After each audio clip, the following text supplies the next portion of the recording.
All right, I just want to take a moment, first to introduce myself. My name is Thomas Wall, for anybody that doesn't know me. I'm just a local resident in Boulevard. I often get asked how I'm up here and talking. I got a notice about the EIR, about Starlight Solar back in September. I was really concerned. I was coming to meetings, nobody was really organizing, and so we started just getting things a lot more organized. Okay?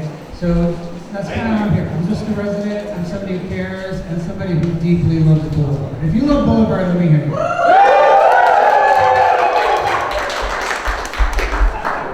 Alright, we want to start with a little bit of gratitude. First of all, let's just thanks for this beautiful day. It's warm out, we just toured the site. We've got the San Diego Planning Department here. Can you raise your hand if you're the Planning Department? Great. And we have our fire department here. Obviously, you can see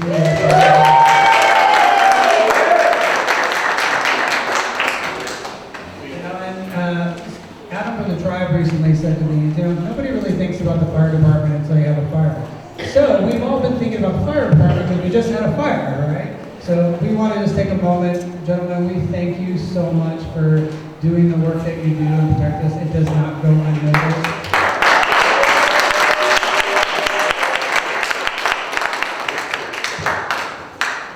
And I want to thank the volunteers, especially working directly on Starlight Solar. Really want to thank Mara Harris and Deborah and Susan and Parker and everybody else who has been really involved. So let's give them a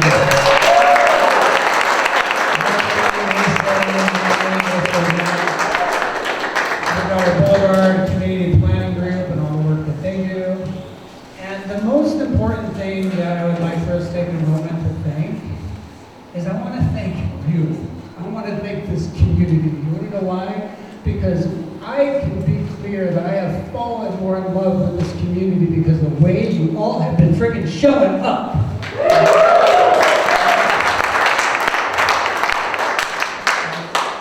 We've got our tribe members who just came in too, please. We've got these front seats reserved for you here, please. What an honor to have you in the room. But you know, we are always stronger when we're together, and it takes, it's a Tuesday night, 5 o'clock. You took time out of your life to be here. That doesn't, we do not, it's not lost on us. So thank you so much. I'd like to take a moment to start with our Boulevard Storytelling Project. Some of you have seen this before.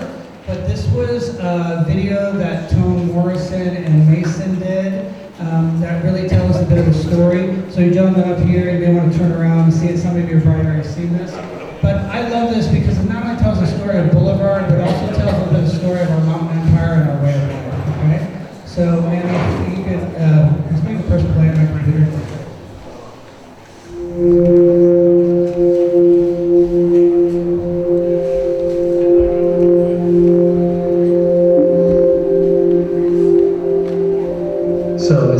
Remembering this quote recently, what you give your time and attention to is what you love. You love a place, and we're of a place, Boulevard, and this mountain empire.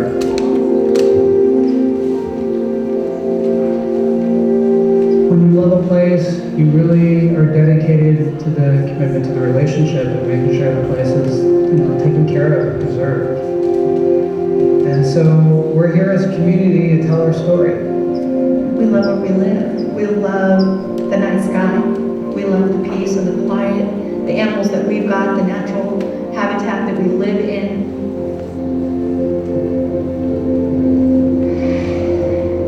Love the open space, love all the nature, the animals, the peace and quiet, and the sense of community. There's always somebody there to support you when you need a hand.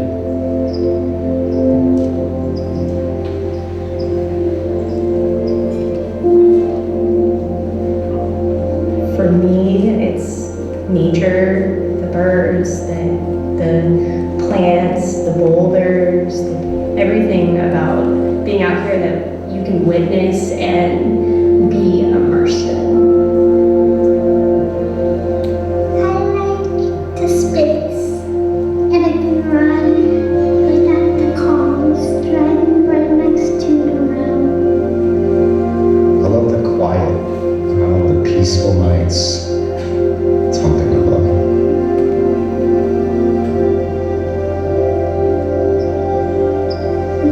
raw, it's nature at its purest. I love the peace of this place, and that's why so many of us live out here, is to find peace. I love the microclimate, the unique chaparral. I love the feeling of spaciousness. I feel like I can stretch out here and be myself. There's so many beautiful animals and birds that come through, migrate through where our property is. And just the peacefulness of it, and the people.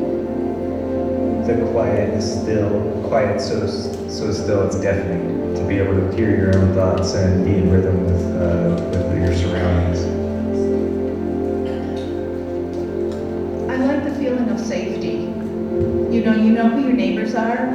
Everybody on your street, the quietness. That's what's great about Boulevard. The clean air, the pristine water, and the starry nights.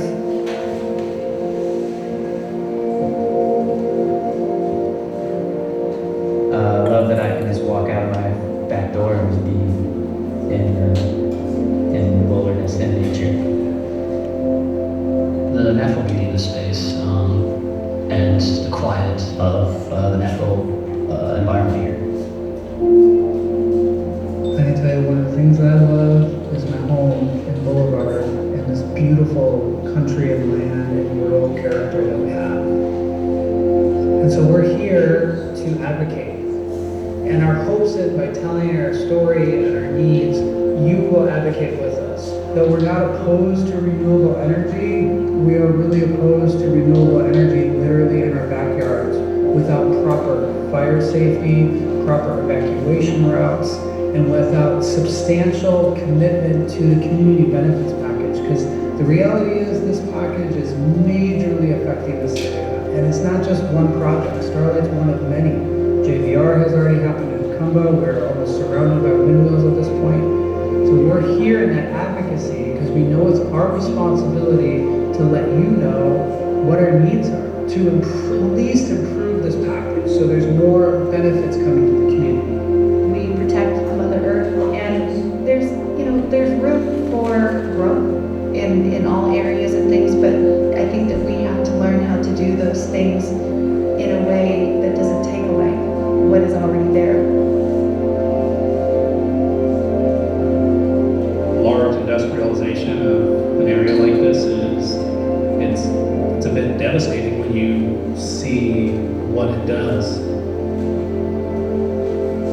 I think that when we start turning the community into a location for massive industrial projects, we lose the culture of the community too. The backcountry continues to be a resource of the urban centers. It's being looked at as just a place where expansion can happen without any repercussions. But there's environmental, there's wildlife, there's plant life, there's the sky, there's so much. It really takes away from the security of the natural environment here and the peace of mind for people that live here as well. We would like to protect the cultural resources that have been present in the Cumba and the Boulevard area for over 10,000 years, which includes the plants, the animals, the artifacts, and the history that is here. And I would also like to advocate for the generation that comes after me, the generation that comes after that. My name is Jason Santos, and I live on the Manzanita Band of the Kuna Indians. We stand with Boulevard as a community, and we would love to see the rejuvenation and the revitalization of the living standard here of Boulevard. My biggest hope for the future is that the communities will work together to achieve a lot of ends. That's my biggest hope for the future. I hope Boulevard continues to be the community it is. I hope we get more people involved in the community planning board, fire safe council, everything, just taking an interest. It would be amazing to have more community gathering, how it's just getting started right now. I'm really enjoying having the community come back together again and revitalizing this community center is going to be an amazing thing. I think that there's a lot of energy moving around right now, more community. It's been so like invigorating to see the community showing up. I'm excited about all the activation that I see around these projects. Connections that we're building now will hopefully carry over and allow us to build great things with the community.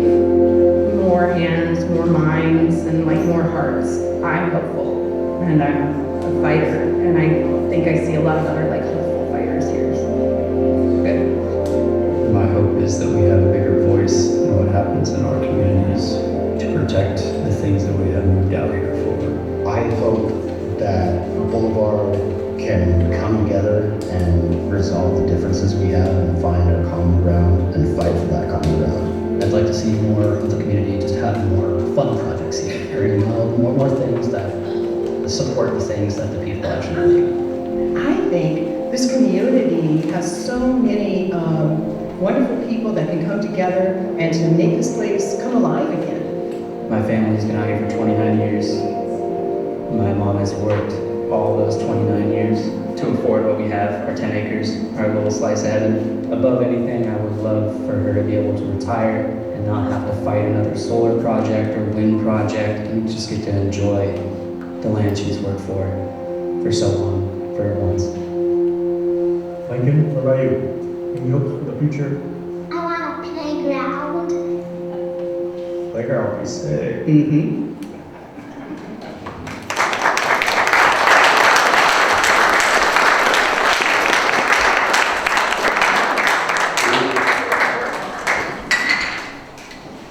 So, everybody in the room, I just ask you to take a moment and just notice how you feel when you hear our story.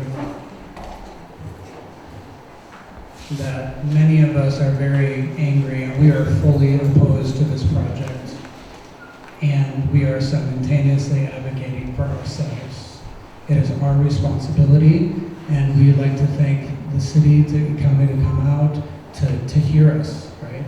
So, though we can be angry, we are angry, we're feeling hurt. I would just like to suggest that. And so if we can move from our center as we speak tonight, be eloquent with our questions, and be able to listen to one another, we can help move the needle. So can we make that agreement together?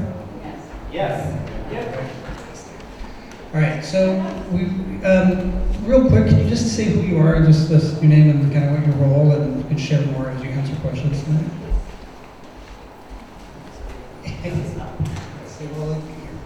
Yeah, no worries. My name is Nick Kodafides. A lot of you probably know me already because I've been around here for years. I'm the project manager for Starlight Solar. I'm Mark Slovic. I'm a Deputy Director of Planning and Development Services. I work with Nick. Vince Nicoletti. I am the Director at the county's Planning and Development Services Department. Good afternoon, Dave Nissen, Deputy Chief with San Diego County Fire Protection District. My name is David Sibbett. I'm the Fire Services Coordinator for County Fire. Okay, and we also have Joe Raleigh in the room, please. I'm Joe Rowley. I'm formerly a developer of large-scale solar and wind and gas-fired projects. I was an officer at Sempra U.S. Gas and Power for many years. And then I retired and I consulted on projects like that. But then I found that our communities really were not prepared to deal with the development of large-scale battery projects in particular. So I shifted gears and started working with communities, the county, and so forth.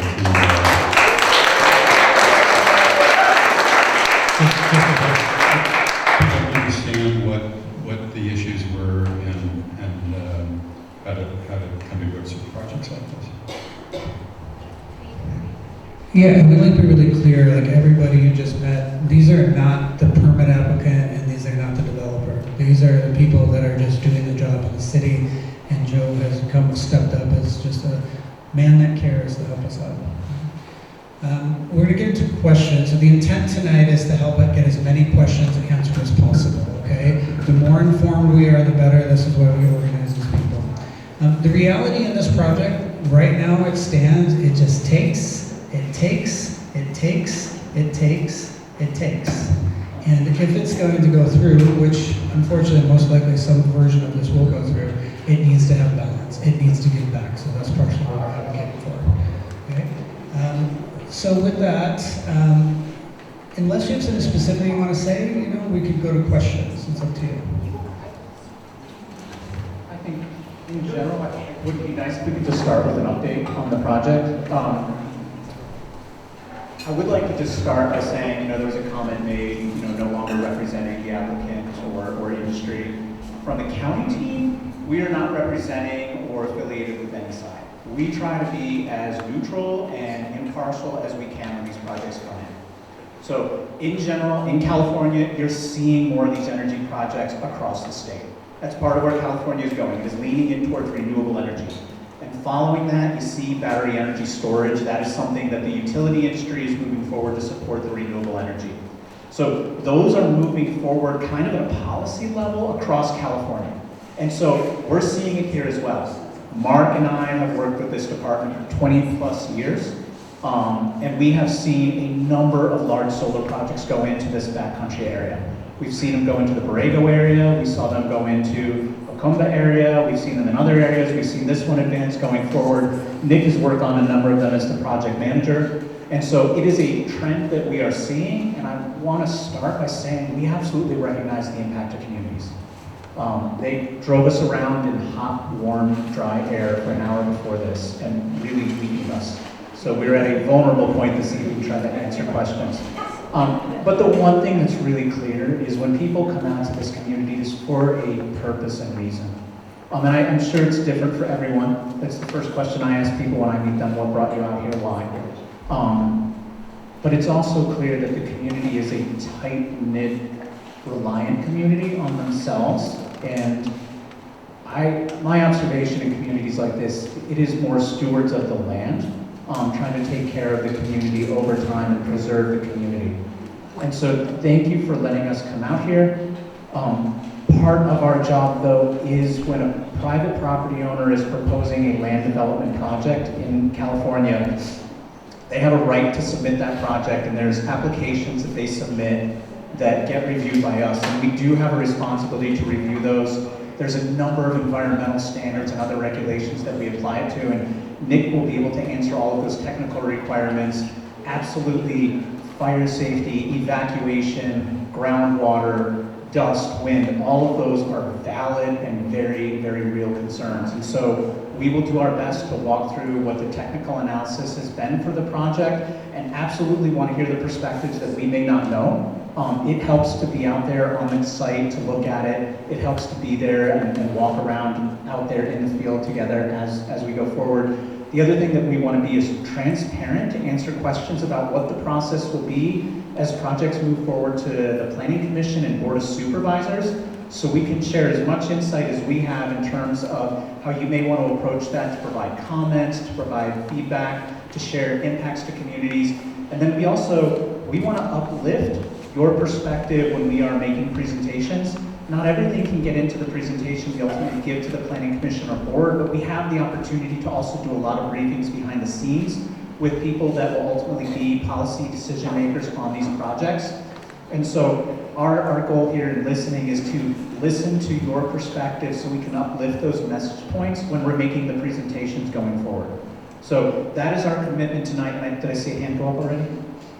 I just have to say something because I was listening to the Planning Commission meeting, and although I appreciate what you're saying about having respect for this community, what I heard in the Planning Commission was not respect. When they said, I think there's 10%, they diminished who we are and what we're doing. And although you have a responsibility to the developer, what is your responsibility to the community?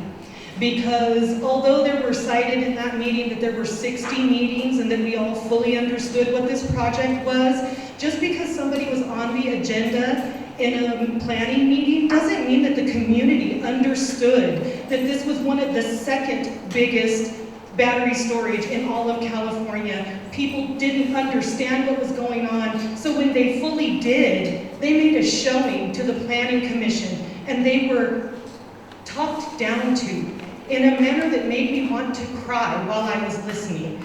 So what if there's only 300 people in Boulevard? You're not counting Jacumba, you're not counting the surrounding area, you're not counting the tribes. And then to say, I'm only gonna grant you 30 days because it looks like you can all get here and do whatever. You don't know, well, you're here today. You see the drive from where that meeting was held to here in the middle of a work day. So I'm sorry, I appreciate your comments, and please don't take what I'm saying in any other way than I'm sticking up for my community. Because you guys can't talk down to us at the Planning Commission level and then come here and tell us you care about what we think and what we say. Because that's what you're doing.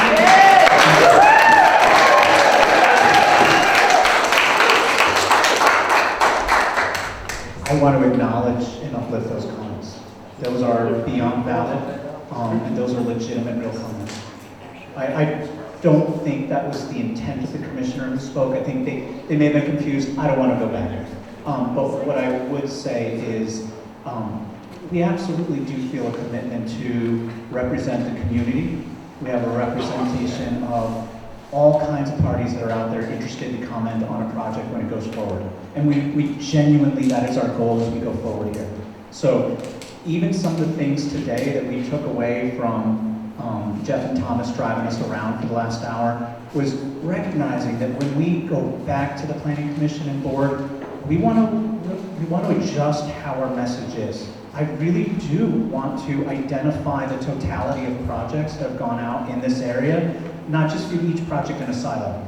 Now, the project will be considered as a project, and there's kind of environmental laws on how they consider it, but I wanted to tell that story. And listening tonight, you'll hear us do a lot of listening. We work for the county. I'm sorry, bureaucratic is partly like our love language. It is not our intent, but we've just been doing this for a long time. We will try to be as real as we can tonight and candid as we can. But we're doing a lot of listening, and we're absolutely trying to pivot to make sure that we're telling the story in a way that makes sense and is accurate for people hearing it, not just in the technical analysis. I will just say one of the things we took away tonight, and what I heard on Friday, what else can and should we do for messaging in communities? And one of the ideas that came up tonight was large billboards in the community to keep project updates going forward. And so that did not occur to me. I've used that technique after wildfires over years in San Diego when cell sites go down, but it was just something that came to mind, and we are absolutely looking to grow and adapt as we go forward. I don't, Thomas, up to you on the format of how you want. Yeah, so I think we've got some questions that have been organized beforehand that you have, and then we're going to have some questions at the moment. So can you raise your hand if you have a pre-scripted question, first of all? Okay, so I got an idea. And then other people have questions? I see Rex, that's okay. All right, we're going to have Mason's mom, she's amazing. Yes, I step with, the community and everything. I don't know if you've been on the land or not. It's 600 acres of natural habitat, we've got deer, rabbit, everything, okay? And yet all these things online and all these programs to help prevent global warming, they have all these tree planting programs, I did that. And yet you could allow 600 acres to be just wiped out, okay, just like that. And think it doesn't matter. It's going to make the area so much more hotter. The environmental people should be back in saying that this does not belong there. We'll put it on some asphalt somewhere. This has no right being here. Absolutely. What I would say is all of those comments come forward to the Planning Commission and to the board, those environmental groups. We meet with a variety of environmental groups on a monthly basis to talk about all the projects we're processing. This is one of the key ones we identify. And we want to make sure that they're aware that they can provide comments letters to the Planning Commission and the Board of Supervisors as well to uplift that point.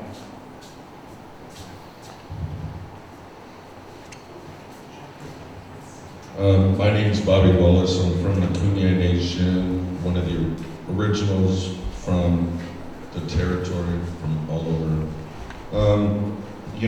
I read the updated draft for the investigative report.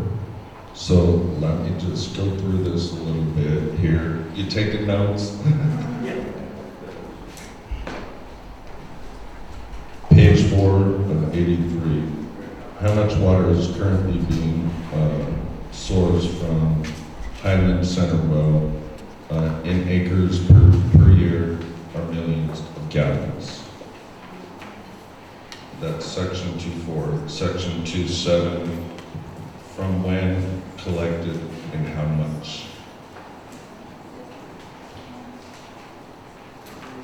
Then, still 4, how does the dry season impact groundwater levels and pumping rates? What is the energy consumption assisted with the pumping rates, or associated with the pumping rates? Oh shoot, hold on.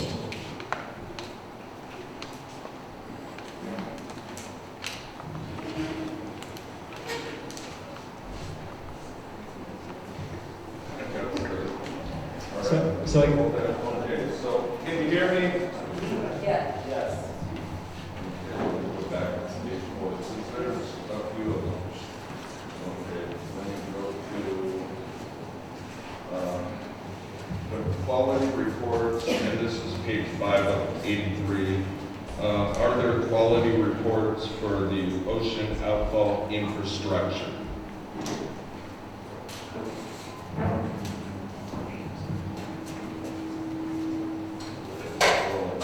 This was a long report, sorry you guys.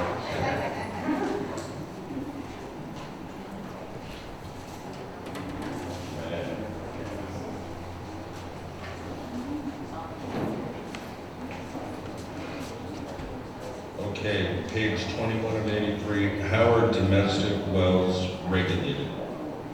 How was this obtained? How was the data obtained?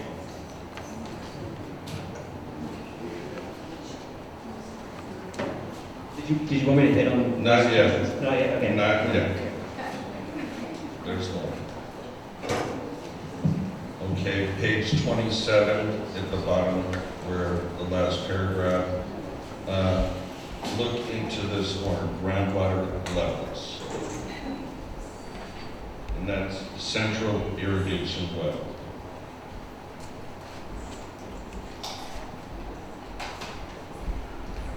Page 29 of 83. Will they be drilling on this project? Yes or no?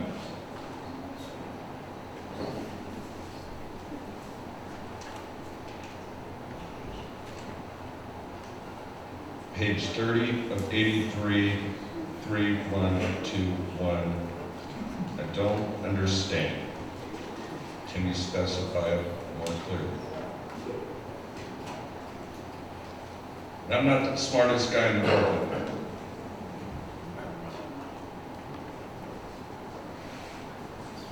Which projects are all coming next? And that's 32 of 83. It says 4, but is there 10? And please be candid when you answer those questions.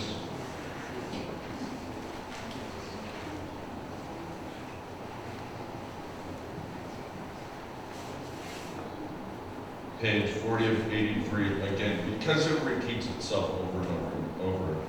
Impact in dry periods. And it seems foolish, and this is a comment, 40 of 83. Seems foolish not to consider this scenario given the history.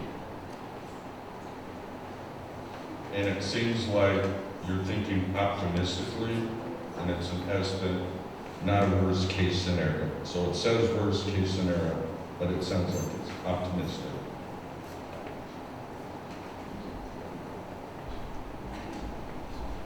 A little, page 42 of 83, potential communal impact. What does that mean? Can you get more in depth into it?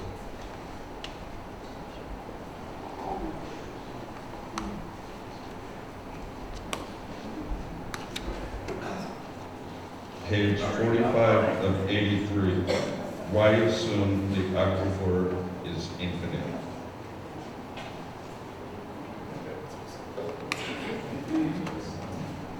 Sir, before we keep going, maybe I could... There's a few more, please.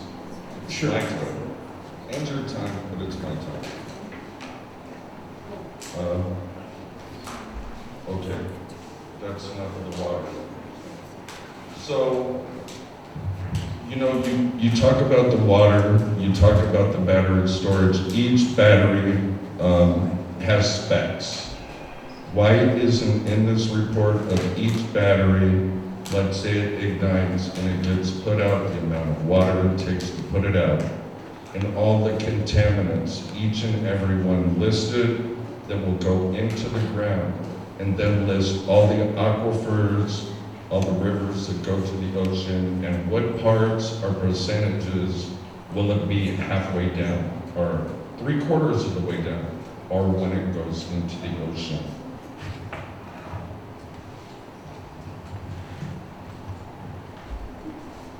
Yeah, a list of all the chemicals. Which aquifers will be affected? A list of all the aquifers, not just what's here, but all of them. You know, with the forecast for the years involved, so I saw forecasting, but with the current change in climate, why isn't there forecasting? You know, it's been the worst summers, our worst heat records ever on this planet. Can you forecast of how it's going to be and determination of the water? You know what I'm talking about? Okay. It's only getting hotter. And then again too, is the community was down there, like Chairwoman said, you know, everybody was gracious to get to 30 days. You know, everybody was like, yeah, that's a win. But when you have somebody up there speaking like they don't care about the people and they're only like caring about the contractor, you guys are the ones that are supposed to stick up for everybody in this room. So hopefully you can talk to that younger person. I think maybe lack of experience, but you know, I think it was disrespectful. And that's my opinion, that's my thoughts, and I hope things turn out good here.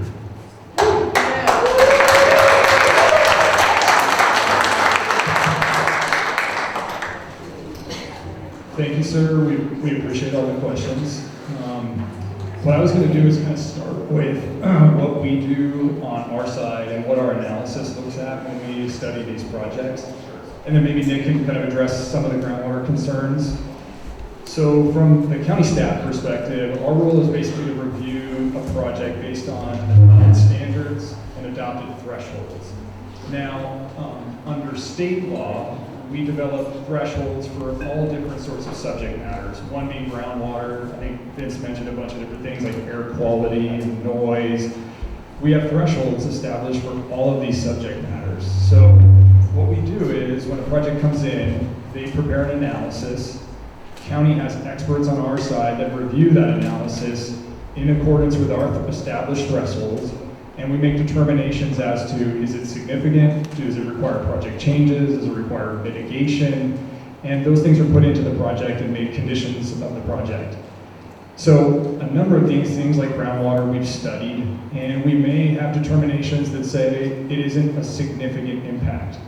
Does that mean it's not going to be impactful on the community? No. I mean, do projects still generate traffic? Do they still generate noise? Yes, they do. But they have thresholds that say that maybe it isn't considered significant. So when we go through our responses, we'll probably refer to the way that we look at it under state law and the significance under our thresholds. We're not trying to diminish your concerns or how it could be impactful on you if it were to move forward. It's just really a matter of how we do it under our analysis. So I just wanted to preface it with that. Then I'll have Nick maybe address the groundwater example, and we can maybe talk a bit about the batteries from the county fire. I just want to again echo what Mark said. It's a very technical and legal sense of the word when the EIR says not significant, but it is absolutely a term that is extremely striking to people when they read it, and it can be insulting to read a term say it is not significant, levels not significant. when you stand and look at the land out there, when you're living here for generations to go, to tell me that's not significant is an insult to my family. And I want to acknowledge that. But I also need to live in the world of the legal dynamics for the project. Many of these projects are litigated, they go to court, so we are also creating legal documents that will need to go through a number of litigation efforts in many senses. And so that's the context and use of the words that would go in there. And I just wanted to share that for anyone that's not familiar with it. I think the microphone. Well, we're speaking statistical significance, are we not? When we're utilizing these terms in these reports, not statistical significance. No, it's not statistical. Okay. No.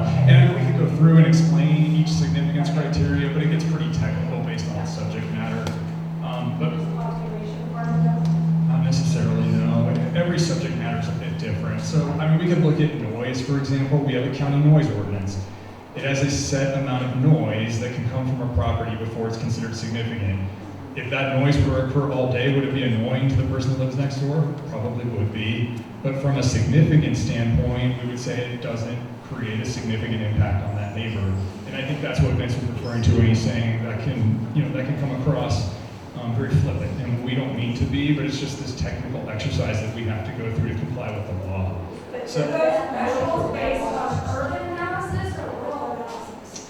They're countywide, so we use them across the unincorporated for any type of development, whether it be residential or commercial or industrial or renewable energy. We look at all of the projects and we apply the same standards to Because I them. can't hear our TV next door when I'm in San Diego, but I might be able to hear that out here. So, I mean, that's a huge difference when you're talking about neighborhoods. Yeah, just to clarify, it's just the unincorporated area of the county that these apply to, but it applies across the unincorporated area. So it wouldn't be, it sounded like you made it seem like it was standard county-wide. So these construction projects wouldn't have to follow the same mandate as a project outside of UCSD. That's correct, sir. Yeah, that's in the city of San Is that because Diego. of where we're at? Because They're in different jurisdictions. So the incorporated cities, they have their own standards that they use. In the unincorporated area, we have our own standards that we apply to projects, and we apply them across the unincorporated area. So it could be in Boulevard, Jacumba, Ramona, Alpine, any of those communities, we have the same standards. which is I couldn't say, sir. I do not know what the city standards are. How about this, sir? Let us respond to some of the groundwater concerns, and then maybe we could speak to some of the battery questions that you had. Have you ever chosen the battery? Have you ever chosen the batteries? So how are your analysis correct when you don't even know what batteries they're going to purchase? I would assume that. All of that. So how are we to go off of this document? How are we supposed to, within so many days, analyze this plume analysis when you all don't even know what batteries we're talking about? So that's not fair. Let me just clarify that. They do have to choose a certain type of battery that has to be analyzed. And that's going to be their worst case scenario for a battery. Now, if they chose, like, say, a lithium ion battery, which has a more of a chance of thermal runaway, and they come in before building permit, they'll have to update their fire protection plan and their plume analysis to show that it's not going to be any more impactful than what was analyzed as part of this project. That's what we're doing. We're looking at a certain type of battery, and if they decide to change it, then they're going to have to prove to us the same things that they did for this battery. That's your way of protecting us by asking them to go with this. So is this one that you guys want them to go with the least? No. Or the one that they've chosen? Am I using wrong terminology? No, we don't have a preference. Now, if Well, they... I want you to advocate for our community to use the safest batteries if we're stuck with it. Because that's what we're here for, right? To let the county know that because we have so many of these projects, we want you to advocate for all the safety measures, including the safest batteries possible if we're stuck with it. So Sorry, it- I'm trying to talk about my... That's okay, I'm sorry, I should hand it to you. You're doing pretty good, huh? Very good. It's like you've done it many times. What I'd also say is, please, any emotion coming through with any of your comments, we welcome it. It helps us understand your perspective. And it's a land development and land use in California is extremely complex and extremely legally nuanced. So it is not easy to understand. What I would first, I'm so sorry. What I would first say is the way the process works is when an applicant is going through this phase of the development process, it's called a discretionary review, and we're doing the environmental review. Mark was noting that when they decide to actually construct it, they get another permit called a building permit, and we're going to do another review at that time.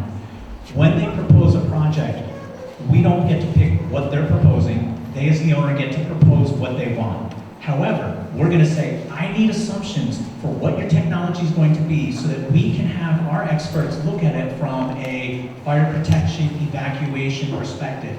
Now I'm going to hand the mic to Chief Nissen with County Fire, because once a proposal is made for technology, be it battery energy storage, solar, and honestly, this would apply if it were like a subdivision or anything else, then the county is going to go through and review it and say, based on that technology or project scope that was proposed, how do we feel we would be able to protect it for fire protection, evacuation, and concepts along those lines?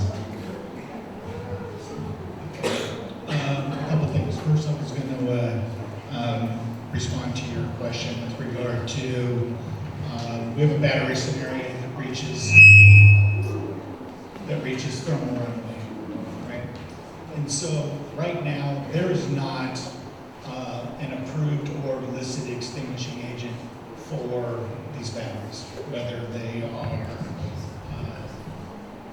the lithium iron phosphate or the nickel cobalt manganese batteries.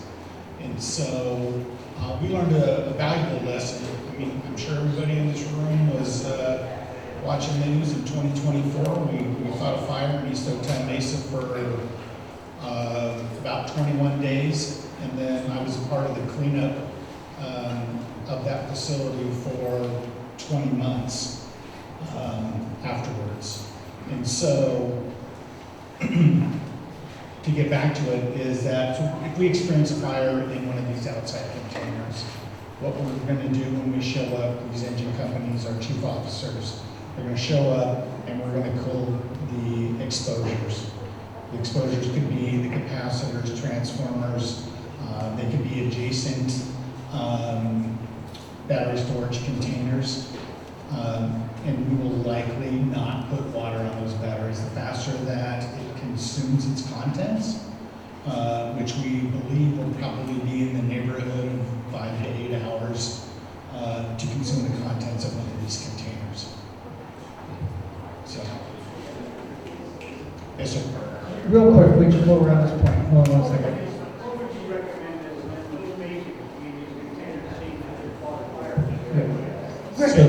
So the San Diego County BESS guidelines is 10 feet. And so with the 10 foot of clearance between each of the outside containers, there is no history of fire spread from container to container.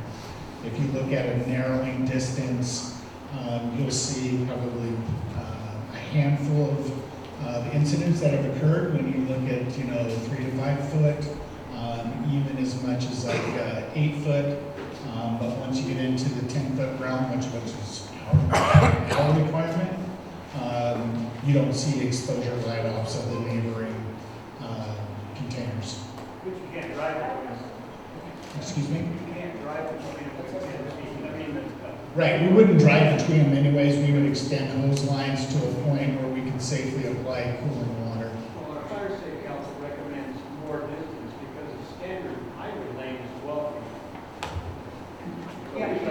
Can I follow up on that? Joe's gonna get it. Yeah. So 10 feet is good, 20 feet is better.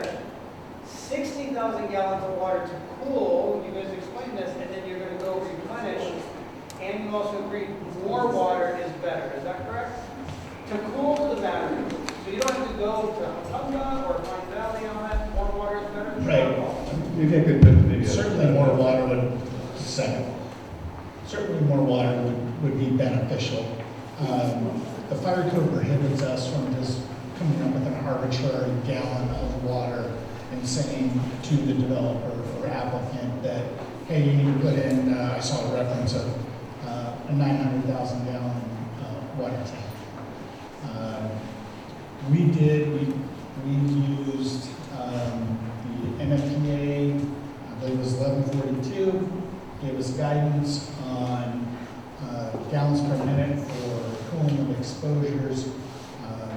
We worked through with our third-party consultant, Jensen Hughes,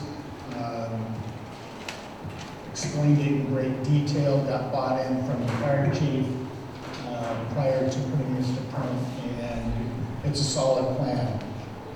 With the 30,000 gallons, likely you'll see two pots, jackpots if you will, tanks, 30 at the appropriate BESS locations within the project.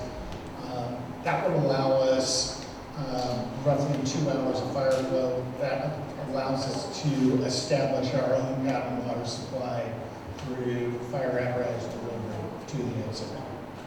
On our calculations, he indicated you use 2 1 3/4 inch hoses, you push it out about 150 gallons per minute.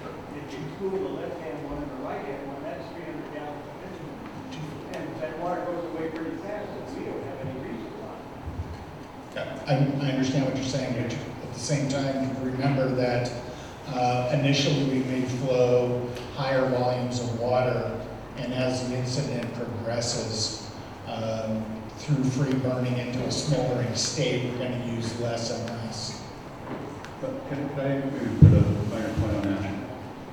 The project size, it's a 868 megawatt hour battery project, which as compared to say OTI is a 250 megawatt hour battery project. It's about 3.5 times bigger than the OTI project. And the main difference here is because this is a container outdoor-based project versus a warehouse project, you automatically have sort of less propensity for a facility-wide fire. And so it really comes down to the importance of preventing propagation from container to container. That's the key issue for a project like this, and really for all battery projects. And so when you have one container that's on fire, you have to assume that there's going to be 2 exposures left, just one on one side, one on the other. So you need 2 hose strings in order to basically cool those adjacent structures until the fire burns itself out. But those hose streams are, as typical, 200 gallons per minute, or I think the county even assumes 250, let's say it's 200. That's 400 gallons per minute. So from an engineering perspective, that's my background. And a project development perspective, I'd be looking for 400 gallons per minute, the ability to deliver 400 gallons per minute so I could have 2 hose streams to be absolutely certain that the 10 feet separation is enough, because the 10-foot separation presumes that you've got cooling on the adjacent exposures. So I know that the project as it stands right now, the county has analyzed 250 gallons per minute, and that seems doable from the standpoint of transporting the water to replenish during that hours of cooling. And whether, frankly, in my experience with what I've seen, I've looked at a lot of fires, both in person and in literature. I think 24 hours is probably more, is a safer assumption for a full container burn than 8 hours. So it doesn't really matter. As long as you can maintain 400 gallons per minute on the adjacent exposures, you should be fine. So that's what I would be looking for is an analysis that you can convey that much water to the site to replenish until the fire is burned itself out. Understand? Does that central space the county for the kind of things that we have here?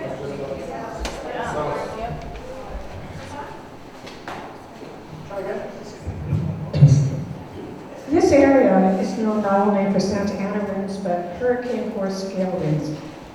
The 2007 Harris Fire, which started between Campo and Potrero, was fueled by winds of more than 100 miles an hour.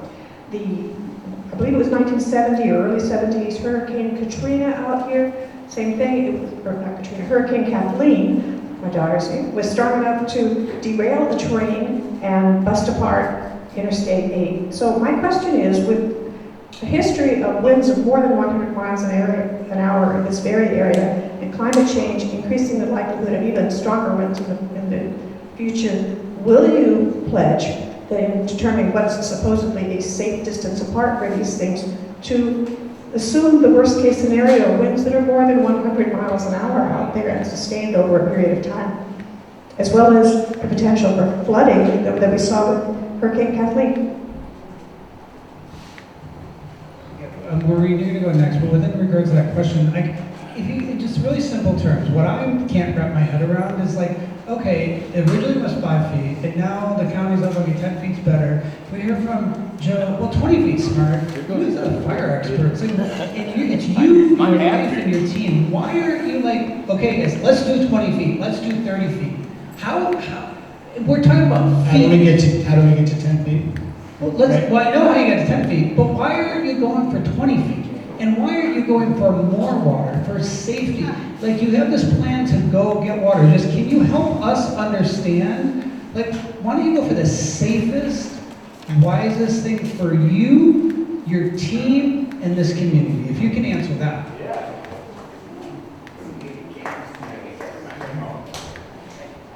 You hit on a couple issues, and let me just try to go through them a little bit slowly.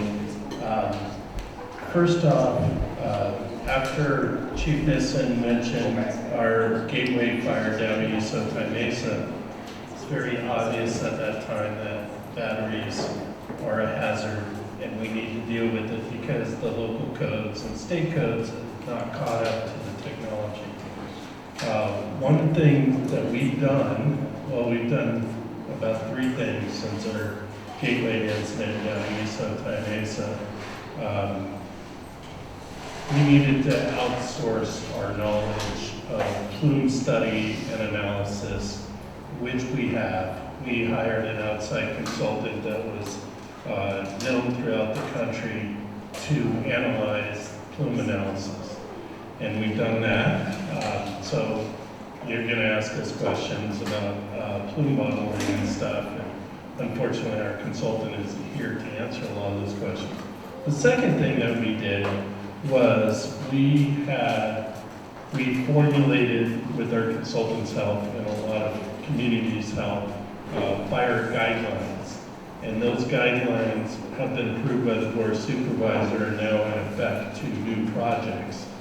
And the third thing that we did was we studied all incidents.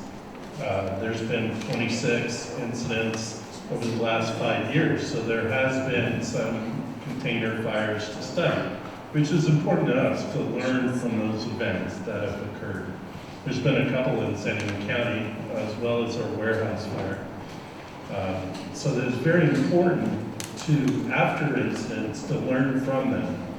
And we have found a couple of, that's not 100 years of data because the technology has changed. The last 5 years of data is most important to learn from. And we have not had an incident where a fire has spread from one container to the other. I'm not saying that that's impossible, but we have not. Joe brought up an incident that happened up in Escondido where the containers were pretty close together. And when the firefighters showed up at that incident, the operators had opened the front door, and that's not how the containers are supposed to operate after a cell within them ignites. It still blew up the top and vented out the top, but it didn't compromise out the sides. Say it again? How many gallons of water were used to cool those containers when they've already had such a lightning? Yeah, that's the one that the container fire lasted just over 5 hours. And they were really worried about what was immediately adjacent to that. I don't know the exact number, but they put, I believe, 8 hours of water on that structure. Are you talking about the Escondido fire? Yeah. Oh, I thought that one lasted for 3 days. No. Joe saying the actual incident in the container. Yeah. Yeah, that's not what I was saying. So anyways, I just want to try to finish my point. So we learned from these incidents, and the experts in the field on things like spread amongst battery fires, and we have not had an incident jump from container to container sideways. They're designed to vent out the top, and if you see those incidents, there hasn't been a compromise of a container on the sidewall. There has been increased technology of the actual container. The containers are now what we call UL tested, so they're not just put in a sea cargo container that someone recycles, right? They're a container in order to absorb such an incident. So they're meant to absorb an incident within them because, as Chief Nissen said, batteries are, it's not something that you add water to and it goes out. You're basically adding water to cool the area to prevent spread and propagation. But essentially, they're contained in this container so that they'll burn out over time. David, if I could, because what Thomas had made a comment earlier, and I think it's really applicable to what I heard a lot of folks say, is the analogy of more is always better. If 10 foot is the standard and deemed the industry standard for us at the county and acceptable, why not go 12, why not go 20? If X amount of water is stored on that site, why not go up 10, 20, 50, double it? I think there's going to be a lot of comments tonight and questions about why not more? Why not design something to stand up to the hurricane record-setting winds of 1975? And what I'm going to ask my colleague to help speak to this a little bit more because he's more steeped on the environmental side. But for example, California, when it updates the building code every 3 years, it's backed by science and analysis when engineers who are saying what is to be expected. And they go degrees beyond what is normal. They don't necessarily say, I'm going to design a building to stand up to the largest earthquake that could ever hit California. They say, they look at what's likely, they look at what is within the range of acceptable, and they're saying, here's the standards that we think, and they're adding contingency and cushion beyond that. But there can always be more. You can always design a home safer, you can always design a home stronger, things like that. And we have similar standards that are backed by analysis on the environmental side, and I'll let Mark speak to that. And with what you just said, that's what we're asking for. We want it safer. Sorry, Mark. The other thing I want to note is that is absolutely the type of thing that you can request to decision makers. So when you go forward and you want to comment on this, and we will absolutely uplift these comments as well. So when we speak to the Planning Commission and we speak to the board, if there are, I'm just going to make up a number, 10 areas where you say, look, we want beyond what county felt was appropriate for the standard. County felt 10-foot setback between was appropriate, we want 10, we want 12, 15, 20, we'll make that a comment. If you say, we want X design for wind speeds of X, we will make that a comment. We will absolutely share and uplift that when we bring it forward to decision makers. I think this did a really nice job explaining, and the only thing I would add is, look, there are limitations on what a local agency can do. We apply adopted standards, adopted guidelines, adopted thresholds. This is well established in case law. We cannot just arbitrarily apply conditions to projects. We cannot just say, we want you to do more. We want you to do more than that. We want you to add this, do this. You know, it's pretty clear case law. We cannot do that. We can apply our adopted guidelines and our standards. We can't do much beyond that. But like Vince said, if there are requests from the community, things that you are focused on, we would uplift those, and those are things that you can focus on in the upcoming hearings. Maureen, I want to make sure everybody gets these questions out there. Maureen's been waiting patiently. I know Joe wants to say something too. I have one, this mic isn't working. Okay. I have one argument with what you just said about not being able to do things and ask for more. When you prohibit people from building in a 100-year flood zone, that's one thing that you're looking at. The other big question I have is when you're looking at projects that are so new and so innovative and so progressive and complex that we're doing this, tell us the process, how to come up with standards based state and county standards? Those are great questions. Just to the floodplain issue, I think that's a really good example. There are adopted laws that specifically say you cannot build in a floodway. So in that's a perfect example of us applying the law, the criteria that is in the law. That is pretty clear. A lot of the things that are being mentioned going above what the requirement is, that is where our limitation is. We just cannot do that legally. There's limitations on what we can do. In terms of like how we develop the fire standards, I think, Chief could speak to that, but they go through a process with their consultants, with industry representatives, with communities, with environmental groups to develop those standards, and then they go forward and they're adopted. I think really that needs to be responded to as far as what the county can or cannot do. County staff has standards that you have to analyze projects according to, whether it's a noise threshold or whatever. And by the way, with regard to noise, you do have an incremental standard. So a very quiet area, in a way, gets more sensitive treatment than an area that's not as quiet, because you do also have an incremental standard as well as an absolute. So that quietness does need to be taken into account. But what I was going to say is that although staff, when you're analyzing, you do have standards that you have to adhere to. At the end of the day, this is a discretionary approval. The applicant does not have the right to build this project from a owner right perspective. For example, if you want to build a house on a piece of land that's zoned for the kind of house you want to build, you have that right to build that house. That is not a discretionary approval. This approval is a discretionary approval, which means that although county staff does not have the flexibility to go above and beyond standards or whatever, the officials that actually make the decision do, because they can say no to the project, or they can say yes to the project, but this, and this. And so that really falls at the planning commissioner level. So that flexibility is there. It's just not there at staff, but it is there at the county. Spot on, and the reason you heard me say a couple of times tonight what we do at the staff level, but what we want to do is uplift and bring your comments to hearing bodies, is we want to explain the process, so we want to ask for above and beyond you can.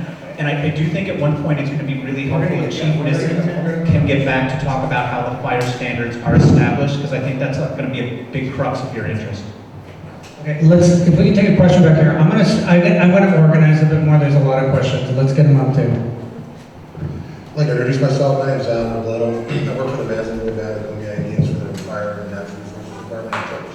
I hear a lot of perspective. I see 5 men up there. I see all of you at different ages. I want to bring a perspective to you personally, each one of you. Because in this community and in mine, I'm the one that answers the call. Not some standard, not some UL standard, which you can talk about in a minute. And I'm bringing that to light because of the Tusky fire. I know for a fact, as you're a first responder, as a fireman on the ground, how long it takes to get water here. It takes a lot longer than you're out in the public.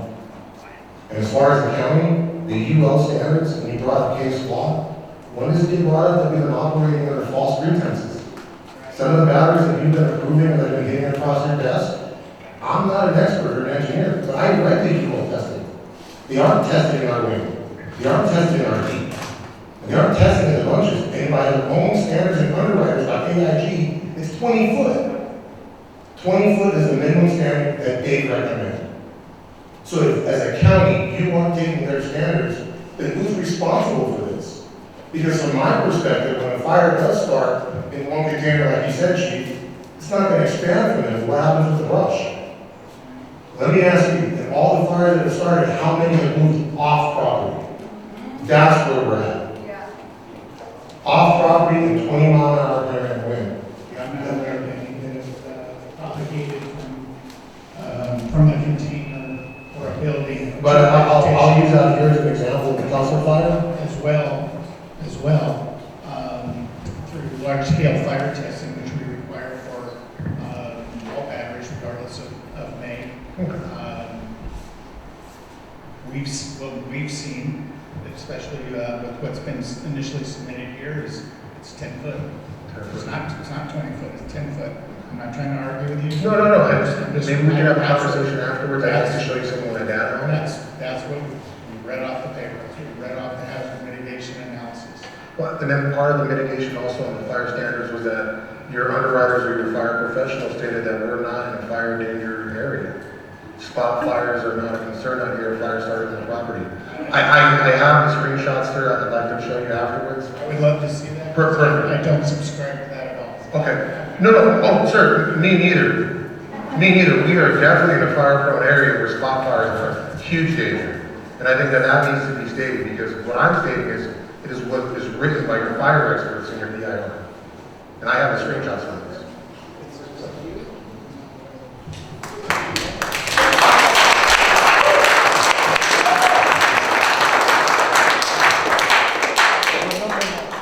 Okay, Parker, let's have you go next. Say on. Go ahead, right here.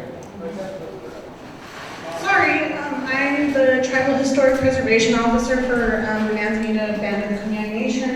I'm also a mother and an aunt, and my biggest worry that I haven't heard anything talked about here tonight is who's consulted with Clover Flat about their emergency evacuation plan when the fire goes off?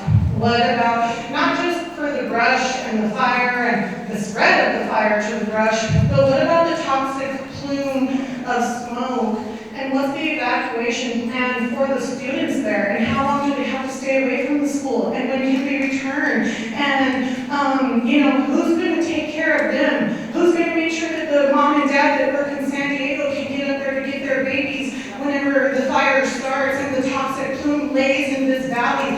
Because the last time we were here at Boulevard, there was a ceremony going on in Old Campo, and we saw the smoke sitting here. Everybody was wanting to know what was going on here. There was a ceremony going on in Old Campo, and the smoke came all the way up here and laid in this valley all night long.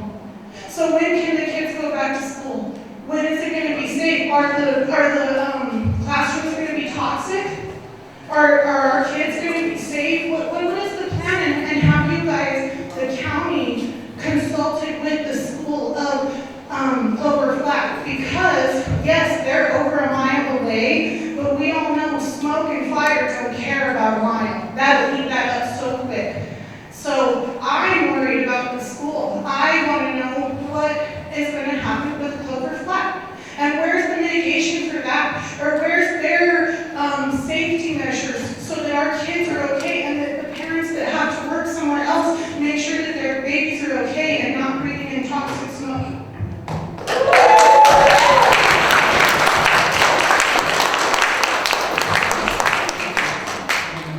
So I completely understand, and I have those same concerns for my own family. What I will lay out for you is that the County of San Diego, along with the San Diego County Fire Chiefs Association, we probably have the most robust, detailed evacuation process of anywhere in the state of California. It involves obviously all the county fire agencies, law enforcement, CHP, and San Diego County Sheriff's Department. All on the same sheet of music, and so that's something that the incident commanders, whether it's the company officer on the fire engine or your local battalion chief, that's one of the first things they're thinking about when they roll into whether it's a vegetation fire or a BESS container fire, or for that matter, even a structure fire. That's what we're looking at. What's the need for evacuation? How soon do we need to start it? All those things are consideration. With regard to environmental effects, or if there was a smoke column of any type that blew through the school, I'm not sure how that gets addressed. I would imagine that the school would have to hire a company or some sort of professional to make sure that it's indeed safe to. That should be put on us. That's a good idea.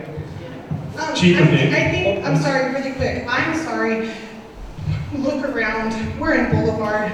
It's gonna take us so long to get that, I'm sorry, sir, that should be something, and to the county, that should be something that should be planned and ready and in place ahead of time. We don't have time to wait for transportation to get up here once the IC gets there. IC is initiated after, the fire's already burning, right? IC comes in and then they initiate and they say, okay, let's make a plan, and here we go.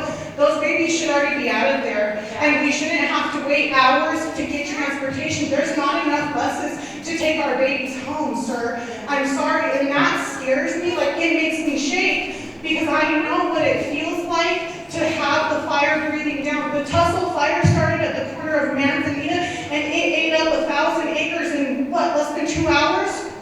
And it jumped the freeway. And we don't have time to wait for buses and vans and people to get back from San Diego to rescue their babies from the fire. And I know, sir, you know what it feels like to have the emergency of fire feeling, but you guys are trained. You have the 10s and 18s to keep you calm. You guys know what to do in emergencies. These guys don't. Their babies are going to be in danger, and you guys know, everybody knows how people freak out when their babies are in danger. That's a scary thing, sir, and to sit here and wait for IC to be initiated and not have the county have a plan with our school is very, very scary. And I'm sorry you guys are seeing my emotion, because my nieces go there, my nephews go there, and I work on Manzanita. I know I'll race down to the school and get them. But what about these guys? What about the mom and dad that work in Coronado every single morning? Who's going to pick their babies up? I have talked to people in Boulevard that say, I don't have family here. It's me and my husband and our babies. And I work in San Diego, and he works in Coronado. Who's going to get our babies? They ride the bus at 6 o'clock in the morning, and they have one bus up here that takes everybody home. Our babies ride the bus for over an hour because there's only one bus to transport them.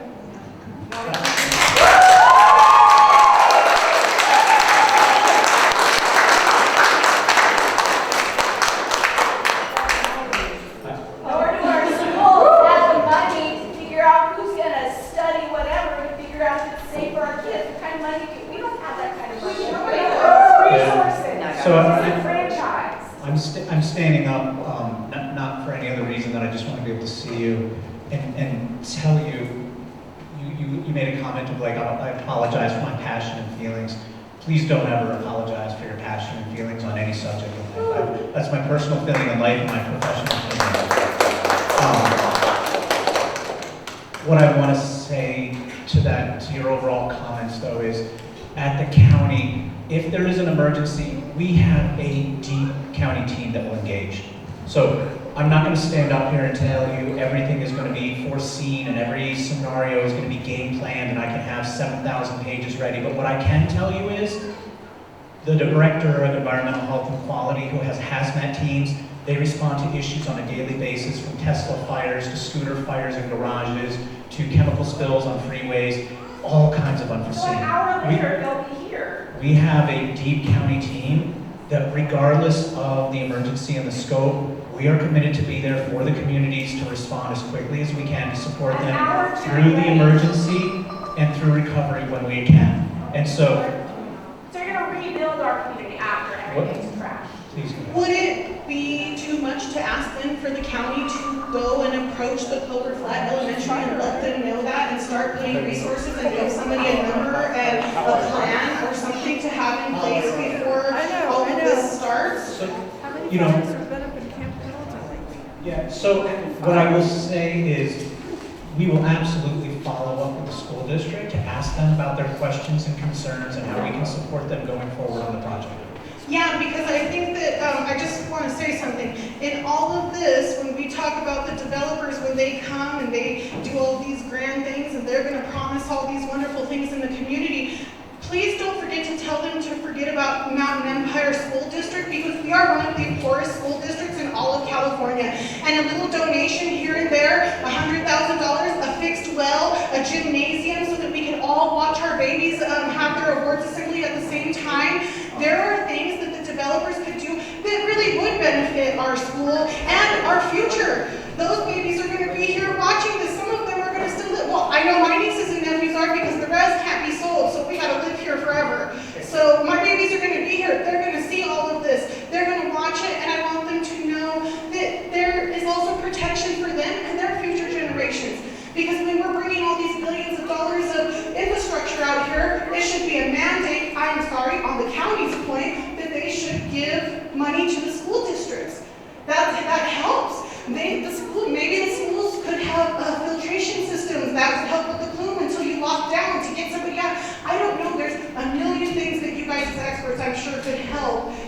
improve the livelihood that we all have to live here under and help us be a little more comfortable with dealing with these types of things that are going on.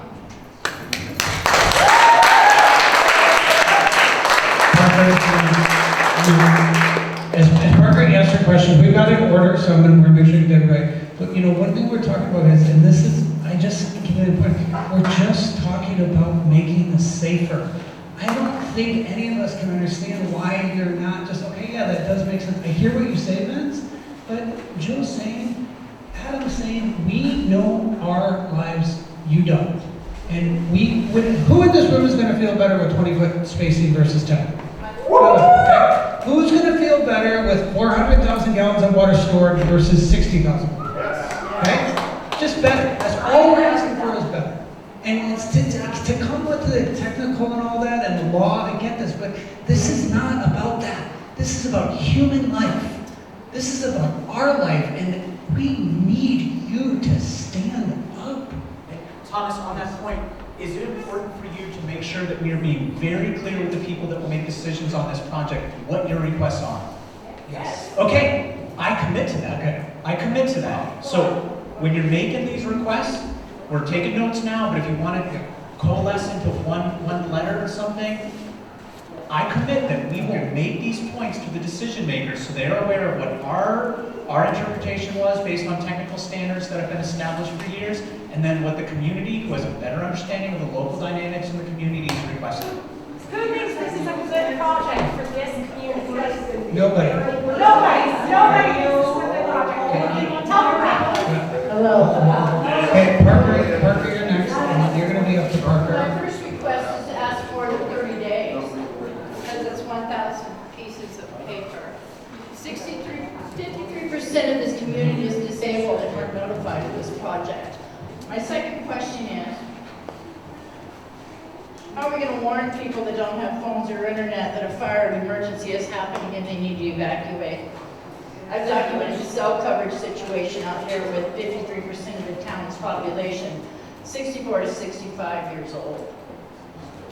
Our cell service is horrible, we know that. We know that. How are we going to know? How are we going to know? I live on Old Highway next to the school. And the last time there was any kind of fire out here, I couldn't get off my own driveway to leave if I had to. Okay? And I've noticed that your project is on the evacuation route, and I think that's grossly irresponsible.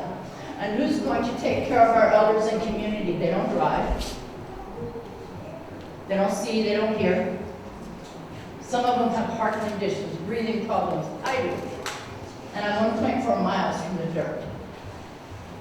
So what are you guys, what's the solar people going to do to accommodate us when we can't breathe? Right? Where am I going to go when I'm going to evacuate from this apocalypse? Where am I going to go? And what are we going to do?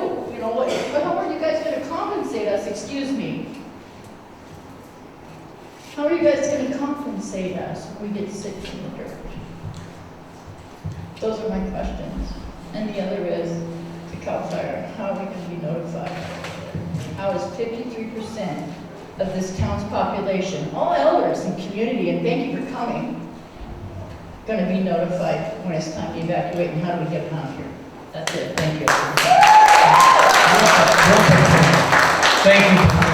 Okay, so and also, we do have a list of questions that we have planned on getting to, and we haven't got to any of them yet. So, we're going to get to everybody, okay? So, but I would like to go to the one, let's get our questions quick. If you can have a clear, concise question. We will have another planning meeting before the commissioners on what these asks are for the community, okay? Question? Okay. They're going to come and they're going to take a bulldozer and they're going to bulldoze the ground nice and flat. Then they're going to saturate the ground with a toxic herbicide. But they said in it that it's approved by the Department of Agriculture. I don't know. No way. Maybe to kill weeds, but not to pour over your own personal water supply. You know what toxic herbicides do? They cause cancer, neuroticity. They jump from one to another generation. They mess with the reproduction glands of a woman so she will have a mutated baby. We're not talking something, you know? And it's gonna start like that, and it's gonna go through the soil, and we get to wait for it, depending on what the permeation rate is. I don't know if they need to check it, but it's gonna go through the soil. But we'll wait there, it's starting, it's gonna work really good. Because once they level it down and they pour all this poison over it, and we got a El Nino here. Now if it rains, it's gonna fill those water holes. You're gonna have 400 acres of puddles. This is a flightway going from the south, usually up to the Wheat Ranch. They're gonna see all those water pellets and those birds will be on it like nobody's business. They'll be bathing in it, they'll be drinking in it, and they're gonna die. If it doesn't wipe out a quarter of the population, well, I guess that's pretty good. Now, if it gets in the water supply, you can't drink it. If it gets to where when you notice it, you won't be able to sell your house. You won't be able to buy a house. Nobody will take a mortgage on it. If you raise cattle, you can't sell the cattle because the meat's deteriorated. It's like a no-win situation here. You just gave a lot of questions, and these are some of the questions that were predetermined. So can I see a raise of hands again? Who has a slated question that we organized with, okay? And I have had a response. Okay, let's go to Susan first, okay? Okay. These are some of the questions. We're gonna get to everybody. The county has said they'll stay here all night if they have to. Hey, can we get a response? Sorry. Please, Parker, go ahead. You want a response to what you Yes, have? you asked Go a ahead. question. People and myself would like to respond. All right. My name's Susan Fogel, and I live I think they're going to respond first, and then we'll come to you, Susan, okay? So, Okay, so for evacuation notification, it works in the following ways. So, we encourage everybody on their cell phone to get it registered with the County of San Diego. That's the quickest, easiest way. Let me finish. That's the quickest, easiest way for us to advise you of evacuation warnings. The second is reverse 911 to your landline in your home. And the third one is we will go door to door with law enforcement from the closest residence or occupancies to where the emergency's at, and then fan out from there. Thank you. Question on that. What if the person you're telling to evacuate has no transportation? Right. You help them? Well, I can speak from when I was at the Harris Fire, and I was putting people in the back of my truck. So law enforcement can certainly do the same thing. And so we're not going to leave you. If there's not a plan, we'll make you a plan. Wait a minute.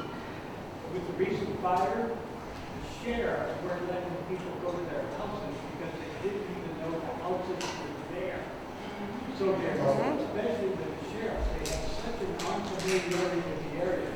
Now, we're setting this thing up here to give an address sign. So working with the local CAL FIRE, they can't find the houses because there's no address. And so we have a lack of familiarity. This is true, and I've been in the fire marshal's office for the last 20 years, and I am going to say this now for everybody here present. You need to be a good advocate for yourself. You need to have premises identification, your address posted so that we can see it. Otherwise, we're going to have similar. You're not always going to have that fire engine down the street coming to your emergency. They can be busy. We can have a move up and cover engine there who's doesn't have the same familiarity. So post your driveways, make your addresses known, make them visible, so that we can come to your aid when you need it. yeah, and we can also, as a community, Parker, we've got the Fire Safe Council that we can all be organizing so we can help each other also. I think that's an important part of the equation. Please, Susan. Hi, my name is Susan Fogel, and I live out on Jill Valley Road. This project is basically in my backyard. It's very, very nerve-wracking, to say the least, what's going on. As we all know that water is life. Without water, there is no life out here, and the contamination that will happen it's going to kill all of us. Not just humans, but animals, the land. I mean, will be non-existent. My cup of water I have here is out of my sink. How many of you drink water out of your sink? No, up here. Up here. Directly out of your sink. Or do you guys drink bottled water? And why are you afraid to drink your water out of your sink?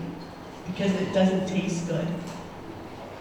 My water tastes good and it's good for me. You guys, we won't have that.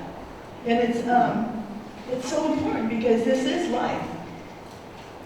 And my question is, in the event of a catastrophic BESS fire, who carries absolute financial and legal responsibility for toxic cleanup? Specifically in our groundwater wells and contaminated by fire runoff or toxic chemical leaching. What is the immediate remediation plan and how will the county hold the developer accountable on this? So the owner-operator bears a few financial burdens, if you will.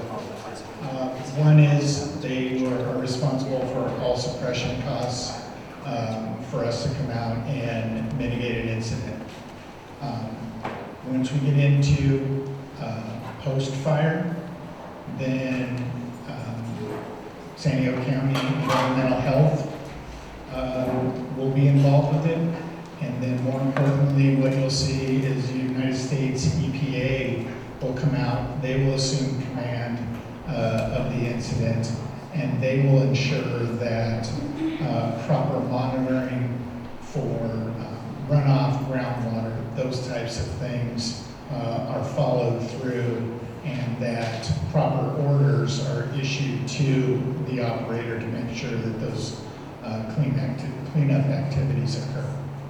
So another thing that goes with this, is this going to affect our insurance, our homeowner's insurance? How's it going to affect that? Is our homeowner insurance going to be charged for some of this cleanup, or all of it? So I'm not aware of it, of homeowners insurance using some kind of this. To be honest with you, I would not be surprised. I think that generally insurance companies are not particularly interested in writing policies in California as a whole, let alone the area that you folks live in, which is a very high fire hazard severity. So with all the cleanup, then we are going to end up being financially responsible for it, basically. Through our homeowner insurance, and then we're going to end up getting canceled, we're not going to have this. I couldn't answer that. Just going to continue. I do want to go back to Chief Nissen. You did say there was a question earlier on container fires for BESS units. Are you aware of any fires that left the project site? The answer was no earlier. And I don't say that to diminish the concern and risk by any means. Fire is a risk in San Diego all year round.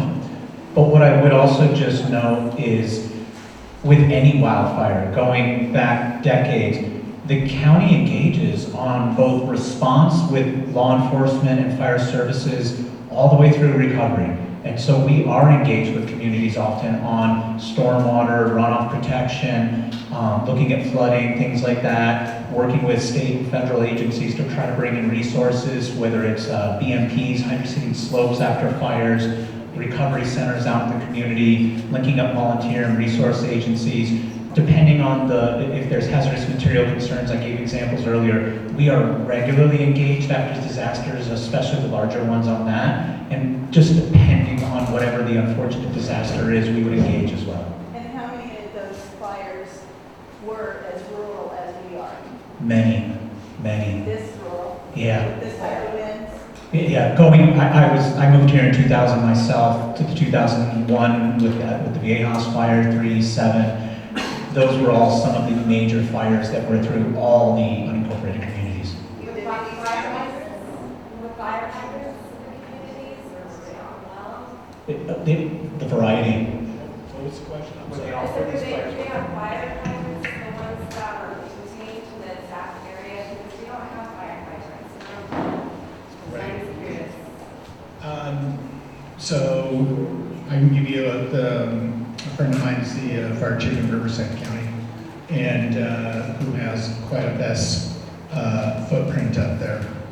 And many of those don't have any water at all at their location, and it's all apparatus carried to extinguish So they're all fire. put in kind of rural communities? Yeah, definitely, yes, yeah, absolutely. Okay, Nina, let's have you go next, please. So looking at the cumulative energy map for this region, you all found Starlight Solar suitable for Boulevard because it is an area already shaped by transmission and renewable energy infrastructure. So my question is, was Barrio Logan already shaped by the infrastructure of spot industrial permits? Was Southeast San Diego already shaped by freeway and traffic infrastructure? Was San Isidro already shaped by border infrastructure? Was Beta Street already shaped by changing the watershed infrastructure when wealth was extracted from all those communities and transferred to other communities that had more power? San Diego County does not have a good track record of protecting vulnerable communities. So how is concentrating this massive amount of high-risk renewable infrastructure in a low-resource community, a rural community like Boulevard, considered equitable or just? Now, I'm sure you're going to uplift my comments, but how to actually break the cycle of extraction of wealth from poor communities and transfer to rich communities?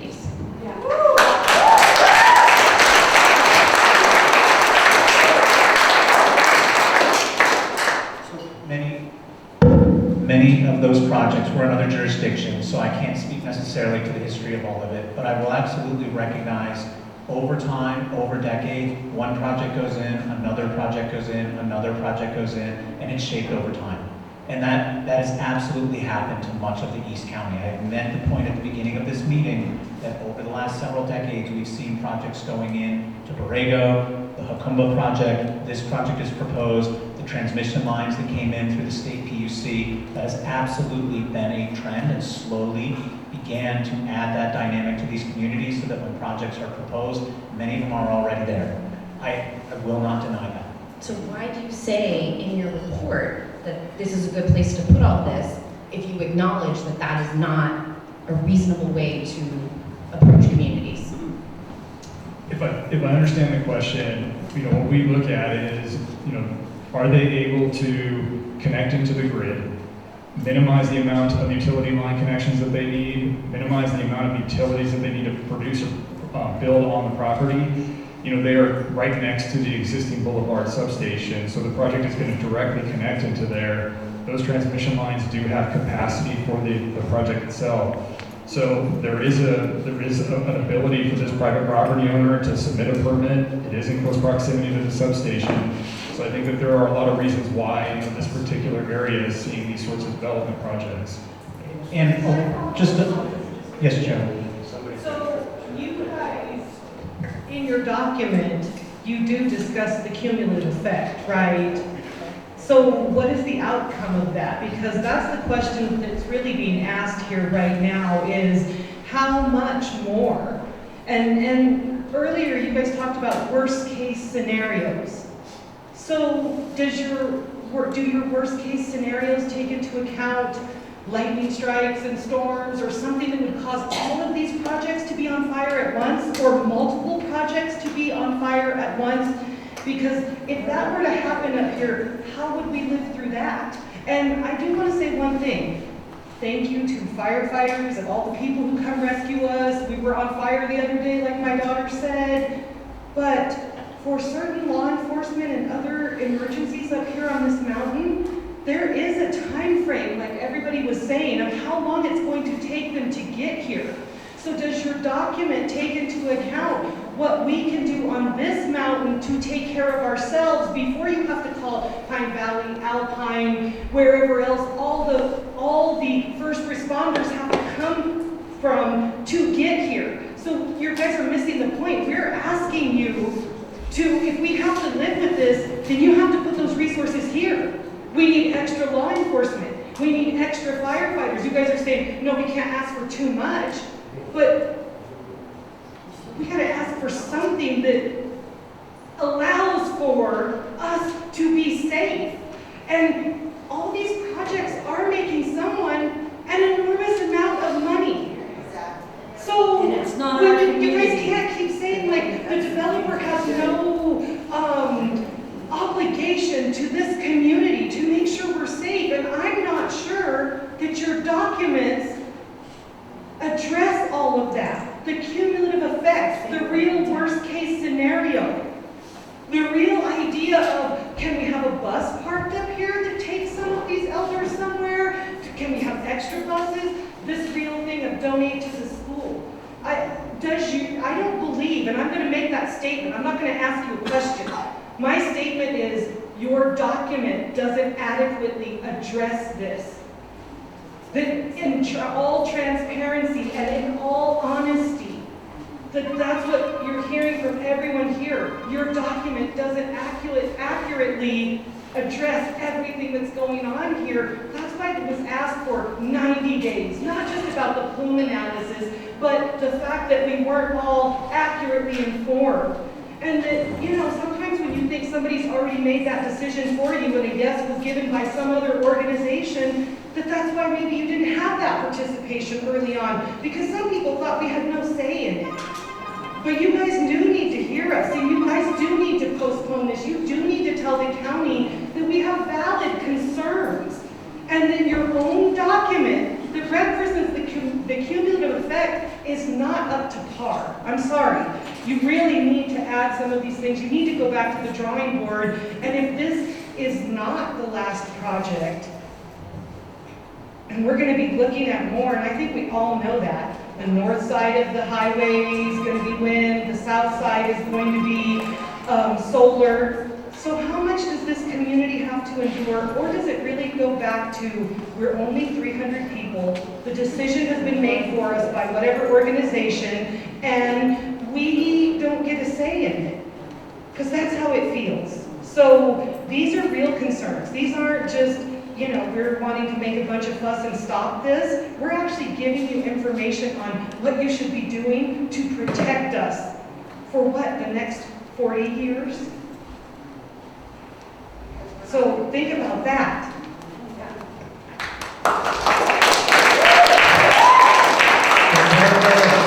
Sergio next, okay, Sergio. Rex, we'll get to you. So we'll go here, and then Rex, and then back to the room. Okay, Sergio. Yeah, how you doing? My name is Sergio, I live in Boulevard. So we've talked about the Tulsi fire, right? It burned out over almost 1,000 acres. We don't know what did it, what caused it, right? But what I want to talk about is the McCain fire, July 2024. It was a vehicle, one battery. It burned over 1,500 acres, spread. And everybody was like, one car, one battery. And we're looking at putting how many batteries here? Another thing is, I would say, is the first thing they shut off as soon as wind hits high, the power. So how are we going to communicate? Cell phone towers are gone, communications are gone. We're stuck out here. If you live south, you're going to have to drive up north towards the smoke. There's no quick way to get out of here. If you live down, if you live off of Jewel Valley, there's no way to get out of here in a quick time. We're pretty much cooked. And you guys, honestly, you guys are fine with that. As long as the money's good, we don't matter. No.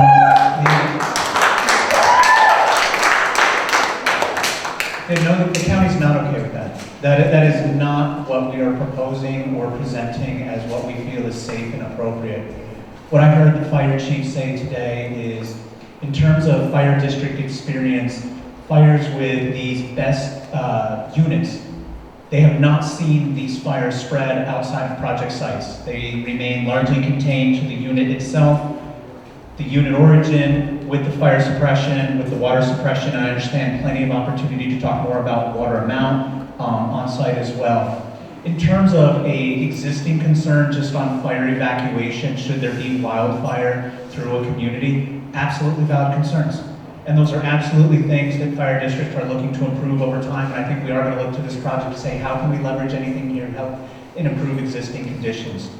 I would also say to many of the comments that were made tonight in terms of if you cannot, through an environmental document, necessarily address the concerns that you're looking for. And I heard comments and respect the comments saying your environmental document did not go to the level that we feel it should. And that gets into a legal conversation in terms of what we think is the appropriate level under CEQA. And I, again, respectfully will say I get that there might be disagreement in terms of what that level of appropriateness is. But there is still other areas that I think that there's going to be conversations on the project. And one of them that I know you've talked about in the past is community benefit. Now that's not something we can necessarily require under our project because it isn't necessarily tied to the environmental review for the project. But it is something our board has expressed in terms of interest for many projects in the past. I know Jeff has joined you to share the experience on his project with JVR. I've heard it come up in many other projects within the county, and it's absolutely going to be something that will be part of the discussion when it ultimately goes to the board to determine, hey, can there be benefits, can there be monetary impacts or community benefit, recognizing that there's going to be a project that could already impact a disenfranchised community, and those will be conversations that go forward. The other thing I wanted to note is the project will not be decided at the Planning Commission. So the Planning Commission will give a recommendation, but the project still has to go before the Board of Supervisors. And so I do not expect this project will be before the Board of Supervisors within the next 90 days. So in terms of looking for 90 days to continue to engage, continue to ask questions, that largely exists because we're going to have months between the Planning Commission and when it ultimately goes forward to the Board of Supervisors. I share that only just for kind of some transparency and procedural awareness. And that's the sales technique. That's the sales technique, right? Yeah, one more thing to everybody here. Look at your insurance, like she said. It's already hard enough to get insurance, fire insurance here. Nobody wants to insure anybody here for fire. Now, if you put this over here, guess what? If your house burns down, we ain't gonna get, the only thing you're gonna have is a plot of land. And what are you gonna do with that? So what is it for us? How many of us have to give up our lives for some other people that are gonna be affected? I don't know who's gonna be affected positively. It's definitely not here. So all I hear is, we're just a speed bump to you guys, honestly. Because honestly, if it's hard enough for me to get fire insurance right now, where nobody wants to insure my home, and I don't even have batteries. And you're telling me that once you get the batteries out of here, the insurance companies find out, who's gonna insure us? Put that in your mitigation. Who's gonna pay for our homes when our homes go up in fire? That may be a community ask, expected to be in the report, at the ask. Well, I mean, who's gonna take care of the people here? All I hear is everybody else is gonna benefit, but here. How much are we gonna have to sacrifice? Just a couple of thoughts. One, again, I acknowledge the risk of wildfire anywhere in San Diego. In terms of the proposed project, I'm hearing fire experts say they have not seen projects where a BESS fire has moved off the site of origin. And I have not seen a number of projects in San Diego or the region have solar farms that have created fires that have moved off the location as well. Put 100 mile an hour wind I understand that. That's why I gave you the first example. One car with one battery off of the 8. Can you guarantee there's not going to be any cars that are going to burn off the 8? No, you can't. You can't guarantee that there's not going to be any cars that are going to be burned. You go up and down that 8, you'll see spots where cars burn down. Mobile home. No disagreement that cars on the highway can start. But that's what I'm saying. Are you telling me that there's no thing that says the BESS units are not flammable? I got it. I understand. But Did not say that the BESS is not flammable. So sorry if that was conveyed. Okay. No, I know. I work with BESS units all the time, and yes, the first thing they tell you is once that catches fire, run. Don't try to put it out. Don't go run upwind. You know. But once again, it's all mitigations. Nothing's guaranteed, and that's all I'm looking for. It's like can I get some kind of saying we guarantee you this is not going to happen. I have been out here for almost 30 years. And earlier was mentioned how many projects has come out here. You yourself said that the more projects come out here, the more projects continue to come out here.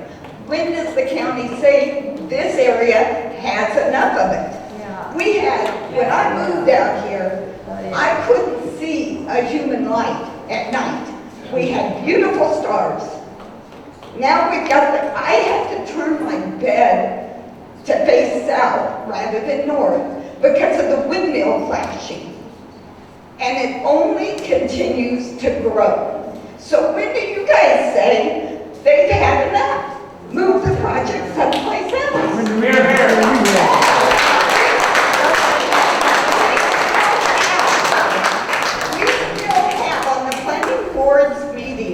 We still have approximately 6 projects that could still potentially happen that are on the books.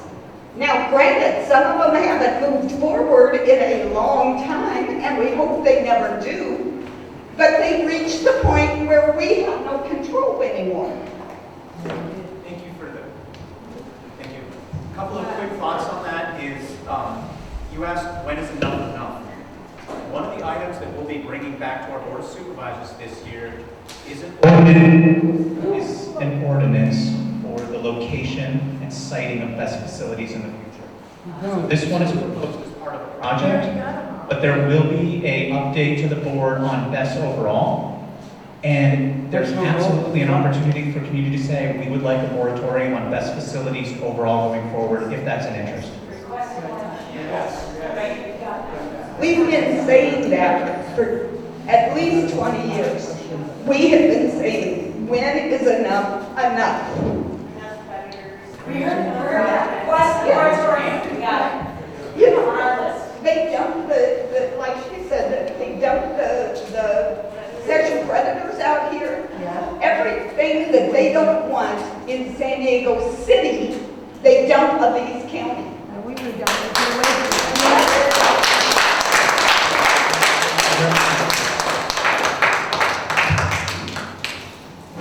Good evening, board members. Thanks for being here. Chief, thank you guys for being here as well. My name is Brett Lawrence. I live here in Boulevard. I'm a local hillbilly. If you don't know what that is, it's the hillbilly with an education. How long has the Starlight Solar project been waiting since they first filed for an MUP? So it came in March 2022, and that's when the project started, but it's not necessarily waiting.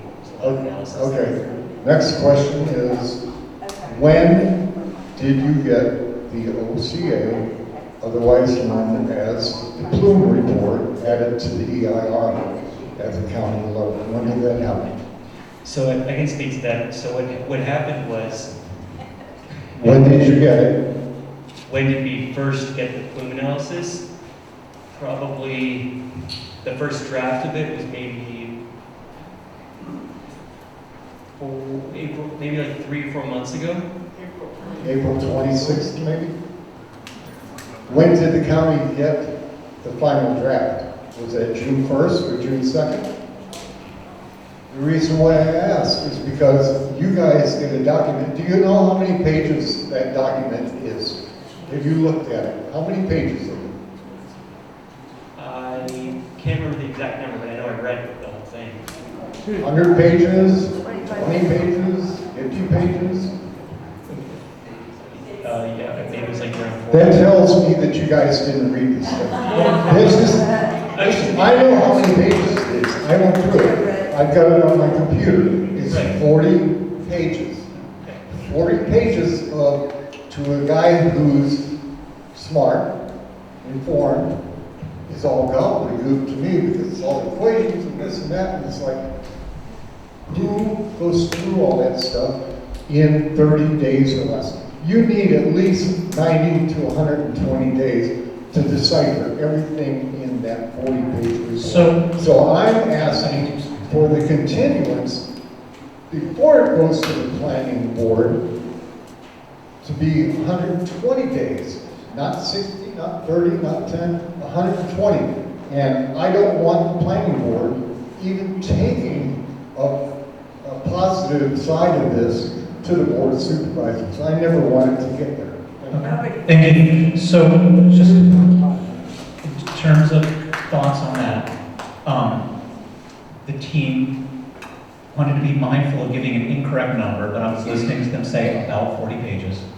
In terms of when the plume analysis comes in, it comes in, County Fire has a technical consultant that has expertise in reviewing these. I'm going to let County Fire speak to the review process. In addition to that, recognizing it's extremely technical, and you used the term gobbledygook, understood. I also understand there's not a lot of people that are really going to understand the plume analysis, even if we give longer time. One of the things that we offered a couple of weeks ago when we met with a few of the individuals that were interested is to say, we can get the county consultant who reviewed it, and Joel, who has expertise in this. You do have expertise, and you had a lot of very good questions when we met with you. We are happy to have the county consultant who reviewed it on behalf of the county, as well as experts who have experience in it, get together to ask questions, and then have individuals like Joel who understand it and are advocating for the community to be able to ask questions directly and then come back and relay what he hears as well. And we are absolutely supportive of setting that up. I'm going to let County Fire speak to the review process as well. Real quick, did that happen, Joe, at the Northwest? No, they're working on it. We've got a dialogue going on, and that's work. Yeah, so everybody knows Joe's representing us, and he has asked to talk to the engineer and the expert, so this is going to be a helpful conversation. I got to be a little bit careful because the rest of the professional engineers, when you say I'm representing you, that is certain words that I'm a little uncomfortable with. Okay. What I do, I'm going to meet with them, we'll talk, they'll ask the questions, and relay the answers to you. You're going to be the plume analysis whisperer. Yeah, so we don't have a professional engineer relationship. Got it. Thank you. So, yes, you are correct. Plume analysis is extremely complicated. That's why we hired an outside consulting firm. They've gone through an iterative process with the consultants prepared. One reason we really like our third-party consultant is they don't have any allegiance, so they make sure that all the data is accurate and can give us information and recommendations back. So that process has been happening over time, and we get to a point with our consultants that say, okay, is everything factual? Do you agree with all the recommendations in the plume study? And that didn't happen until your June date. At that time, we had questions on the plume analysis. Joe submitted 4 very distinct questions that we submitted to our consultant to review. We have a meeting on that on Thursday, and we hope to get your answers back probably early next week to you on the 4 very distinct points he made on the plume analysis. So just like every part of the project, it goes through an iterative stage. I think someone asked me when I came in, do we trust developers or the written word that comes in on their behalf? And we don't. And, you know, they have a different priority. They want to get projects approved, and we want to make sure all the facts are accurate. So that's kind of the process we go through with plume analysis. Is just part of a fire technical study, which is much larger and has everything to do with a lot of the subjects that you've been speaking to today. I don't know if I answered your question directly, but that's kind of the process of where we are right now. I'd like to add just something quickly on the plume analysis.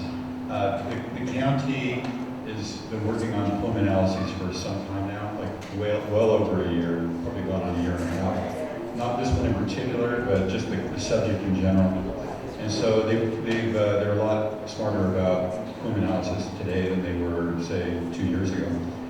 One of the things in San Diego County that's different than some other places, especially out of state, is they're using what's called an acute exposure guideline, AEGL-1, which is the lowest level of concentration when they determine whether something is a problem or not. They're not going to look at AEGL. Well, they do look at AEGL-2 because it's of interest. But the ADGL1 levels, which is the low level, is what they're using as their threshold for, is this acceptable? And that's, I'd say San Diego County and other counties in the state are leaders in that regard. Thank you, Joe, for your help. Thank you, Joe. Hey, Steve, you're not for hold on, because she's got to leave, okay, report. Thanks.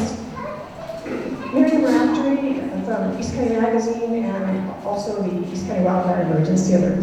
This is the question that I asked the California Energy Commission when they were considering a gas-fired power plant next to Mission Trails. I was told it was the best question anyone asked, and right after that, that project went away. It was decided it was too dangerous for that area.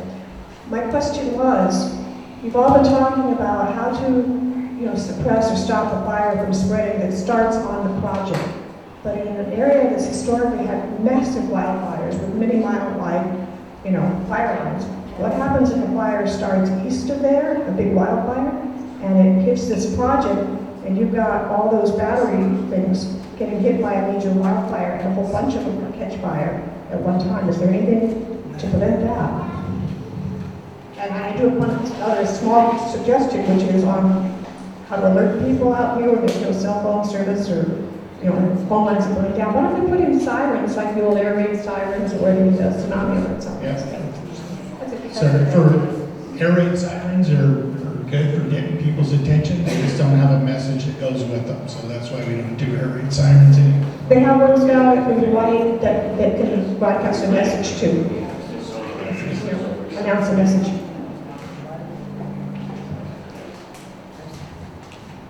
So, with regard to if we have the project site impacted by an offsite wildland fire, the perimeter of this project will have 100-foot of clearance. There'll be 100-foot of clearance around all of the BESS containers, and they'll be denuded to 6 inches or less grass, not that it's not combustible, underneath all the photovoltaic panels. So, additionally, with regarding the containers, they do have internal, basically it's positive pressure ventilation. They constantly move air from inside to outside. Not to say that an ember could never get in there, I would never say that, but it's unlikely that ember intrusion would be a factor inside of one of these containers. What about the other way around? Likely embers coming out of it. With the 100-mile-an-hour wind. Aren't they cooled by AC? All right, I have a question. Yeah, they are cooled by AC. Some of them have fluid coolant in them. What about the ash from around the area? What did they break? What is the AC or the fan break? What are you going to do then? Just one question at a time. So could you just repeat? When we have a fire, and we have to have a breeze, the embers get carried off into the brush. I'm not so worried about the brush fire bringing the embers into the battery, but the other way around. Yeah, but that's an excellent question. I do not have an answer for you tonight. When they do what's called large-scale fire testing at the UL labs, and everybody has to do this, what they're typically looking for is, are they going to consume the contents within the container, and is the radiant heat or fire going to catch the neighboring container on fire? And so with regard to ember cast, I don't know that that's something that's been studied. Then Chief, just to repeat my question. So those containers are very right? So if there's massive ash that clogs those ACs, those ACs are more able to bring down the ambient temperature inside of those containers. And the outside can be a temperature of rising. Outside is the rest.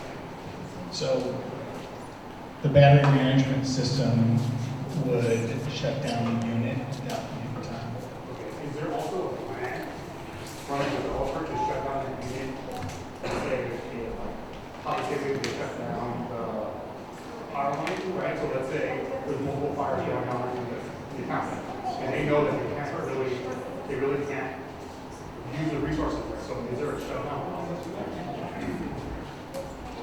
There may be, I mean, honestly, I don't know. I mean, it's a fire-related question, but I think that that's an SDG&E specific question since they're going to be.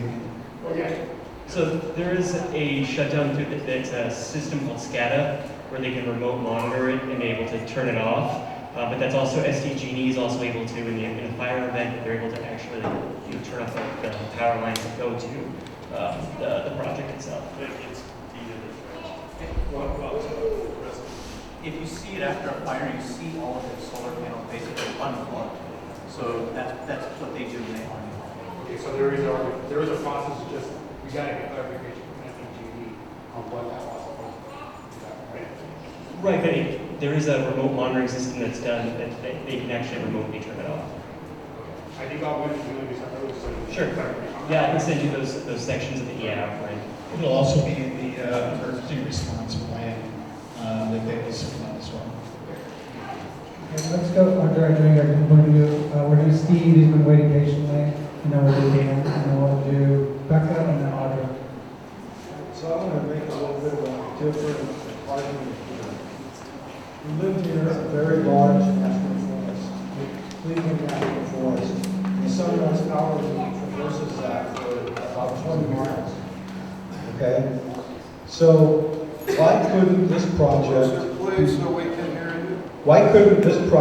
be moved to Cleveland National Forest? National forests are for resources. Timber harvesting, cattle grazing, water, all renewable resources. And here we are talking about renewable resource, energy. Why not move it to the national forest where it should be, where it won't impact people? If you can put in the environmental protections against fire for it to be here, why can't it be moved there?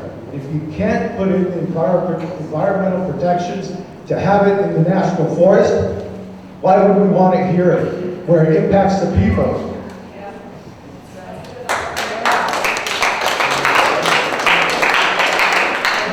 That's a valid question, and also as I do, we're going to have about 20 minutes left. We need to stay focused on this project right now because we're trying to mitigate, okay? We're trying to advocate. So I don't want to dismiss your question. It's a valid question, but would you be okay, Steve, if we moved on to some specific Starlight questions? Absolutely. My question applies to this project. Also, it applies to all the projects that impact us.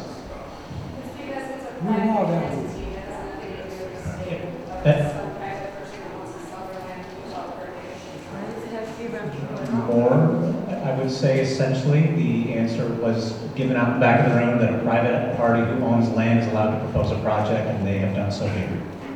And the county has the jurisdiction to reject it. That the county does not have the jurisdiction to deny them from applying the project. The county does have the jurisdiction ultimately to deny it when it goes forward. So deny it. What the hell we're telling you? Did he answer your question, Steve? Yeah. Okay. I just wanted to get the idea out there. Okay, let's go to Dan, then we'll do Becca, and then Audra. Yeah, the first part of my question is a bit related to what this gentleman just said. Does the county, or has the county encountered many projects like this one that are rural residential zone, 500 acres over the course of many different parcels? The proximity to so many different residents is really, really high. I don't know, it's a question I would ask, because that board over there had everybody's name on it with a little sticker. Right here. Yeah. There's a lot of people that this is affecting, and there's been a great showing from the county, from all different departments, educating us on your process.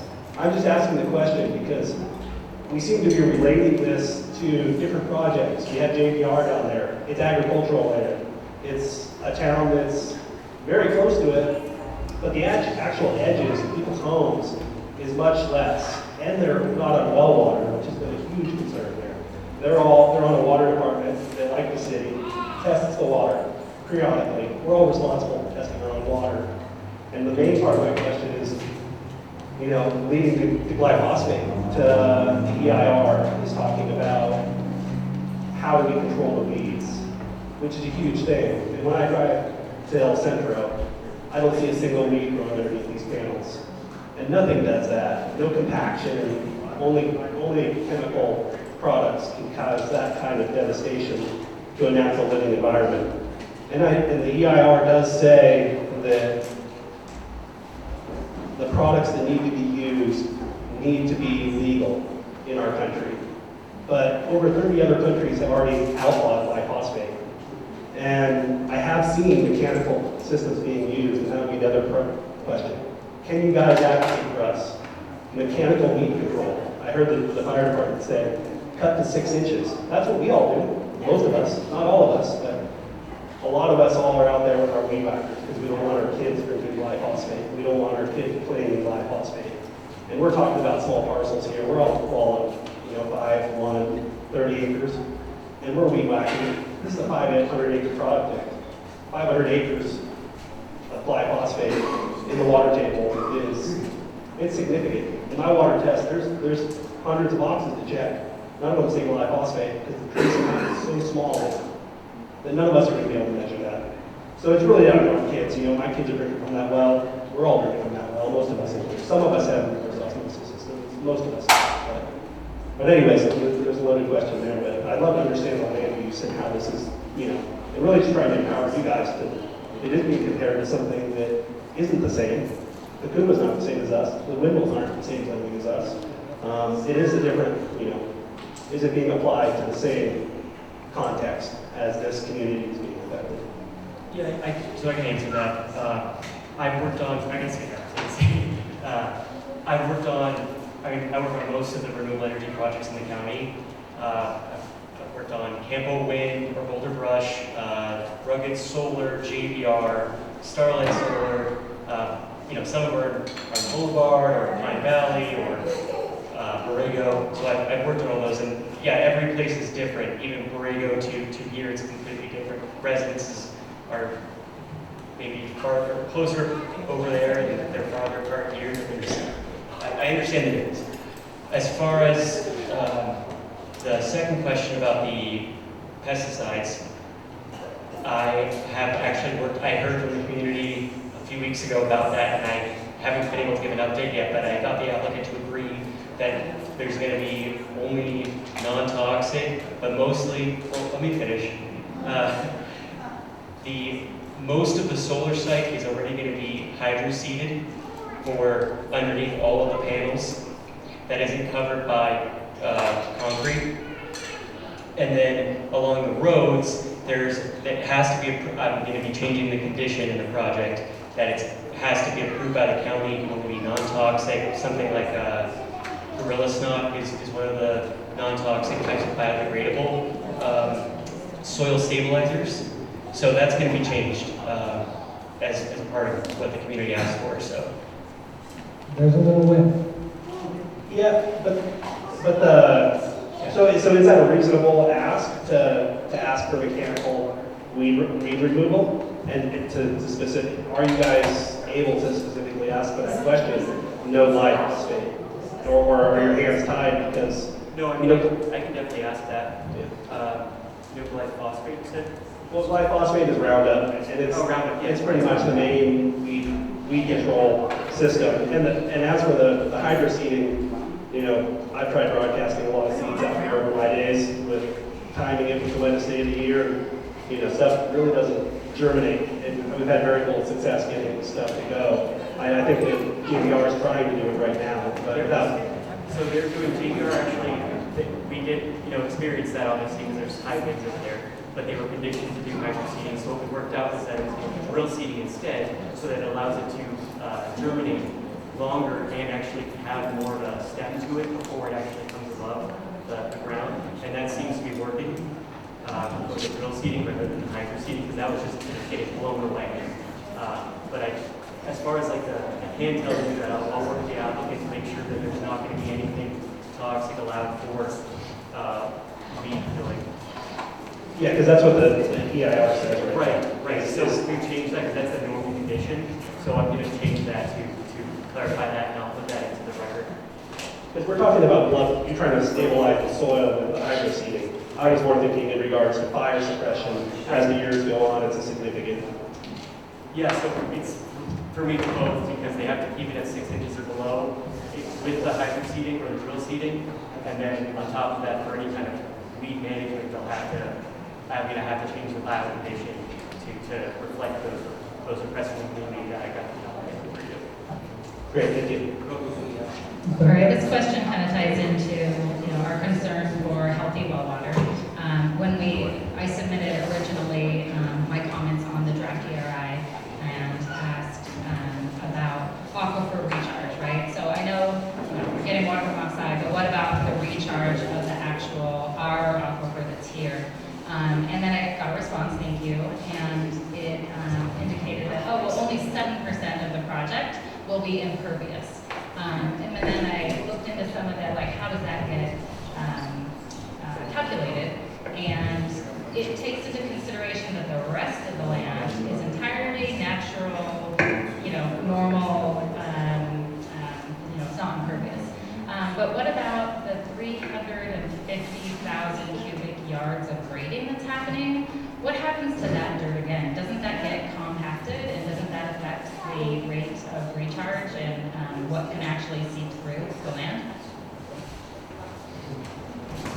So I can speak to some of this.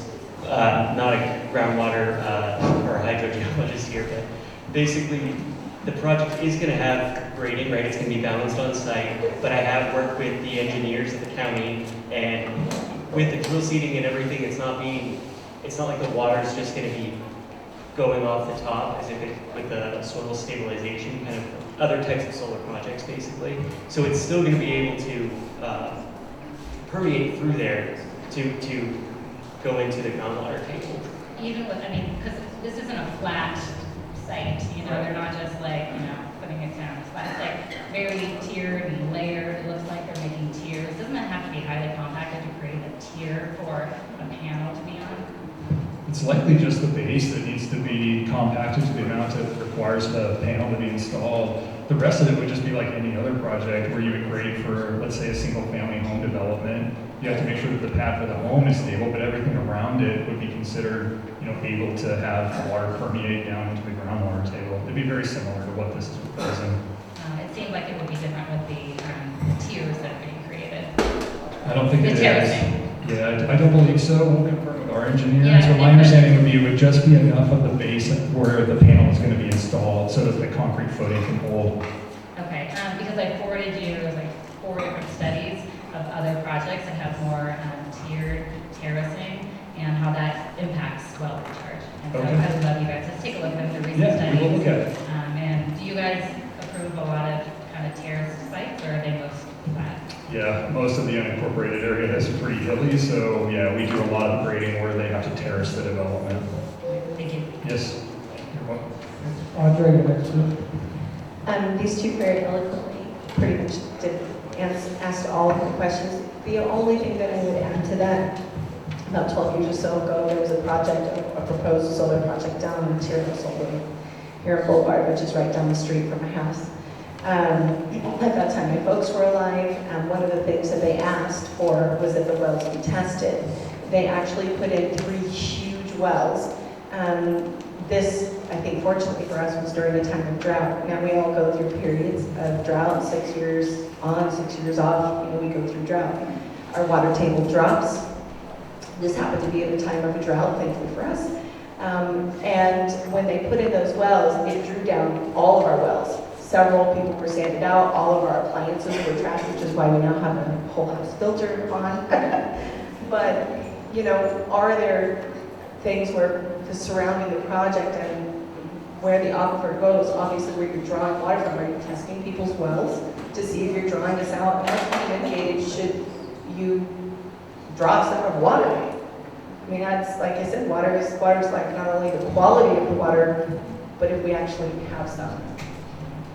So I can talk to a few of those points. Basically, well, one, the project isn't using on-site groundwater. It's coming from one of two sources, and I know some people in here will be, let me just get a part here for the Hakumba Water District. That was one of them that were analyzed for potential use, and that will have a groundwater monitoring plan in place that will be required to show that it's not drawing down beneath a certain limit, a certain threshold, so that it doesn't affect the groundwater table there. If that one doesn't work out because there are some issues going on with the wells over there, then they would have to ship all the construction water and decommissioning water from Padre Dam Municipal Water District.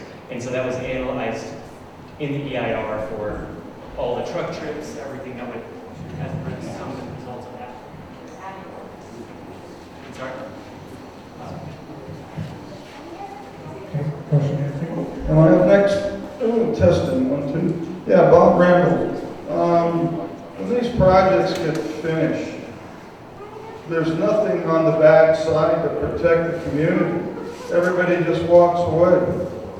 And that's probably more of a supervisor question than a question of planning, but we really need to think about that. You know, there's nobody there to back you up when something happens.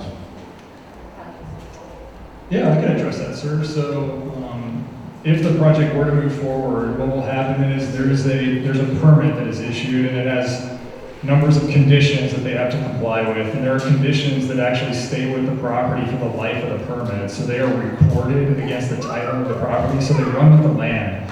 So even if the land is sold, whatever owner owns that property is going to be responsible for making sure that they comply with those conditions. Those conditions are going to be very specific, and they're going to be addressing a lot of the things we discussed tonight, like maintaining the vegetation, not applying pesticides, all of those sorts of things. So they'll have to comply with that permit and the conditions if it were to move forward.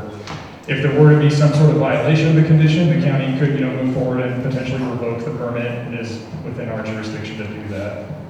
Okay, thank you.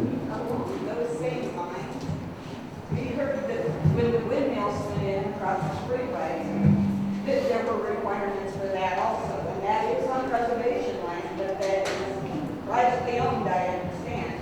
And you know where those windmills ended up when they had problems? The windmills came apart, they had all sorts of broken ones, and they had to replace them, and they're sitting in a junkyard down the streets between here and Acumba because they're hazardous materials and they can't get rid of them. And they're just sitting on the ground with all the oil and all the stuff that came with them rotting on the ground because they have no place to get rid of hazardous materials. Yeah, we understand that concern, and one of the things that we require, we were talking about this earlier tonight, is there is a decommissioning plan that is required as part of this project. What that basically entails is if the facility were to stop operating, it's the owner's responsibility to basically remove the facility from the site and restore the property. We hold a bond, actual security bond, to make sure that they comply with that moving forward. But that's what they said about the windmills. The windmills are on a different jurisdiction, so they may not, they're not subject to our permit conditions and the requirements that we put on them. Oh. That's what I'm saying. That's what we were told. They would be taken care of, and All I could speak to, ma'am, is what we would do for this project if it were to move forward, and we have the ability to enforce on those conditions. How much is the bond? It's dependent on the cost to remove the facility and then restore the property. So it'll be specific to how much it's going to cost to do all the work associated with it. Does that go up every year as cost goes up? Yes, it does. It'll be based on the cost of the materials and the labor that would be needed at the time that it moves forward. In a lot of projects, the reason we don't do it now is because it's likely going to be quite a long time until it actually moves forward with construction. Yeah, I just want to say it's also site specific. So depending on what they actually did to make the project happen, like for JVR, for instance, they had to elevate a lot of those pads. So they would have to bring it back to a similar hydrology type of situation after the fact of decommissioning. So back to mountain. I mean, Probably not to that extent, but it would be to, make sure that the property is in a state where it's not causing issues off-site with runoff and that sort of thing. Once a permit is granted, let's just say it was granted, can the owner change the scope without coming to people here and just getting permission from the county? No, so this happens quite a bit where projects will go through the process and get a permit. There are, in most instances, things do change between this point in the process and when they actually move forward. So in all likelihood, they probably will need changes. Those do have to go back through another permit process with us. Depends on the extent of the changes, like whether they have to go back to the board of supervisors, for example. Sometimes they're processed just at the department level, but it has to be very minimal changes.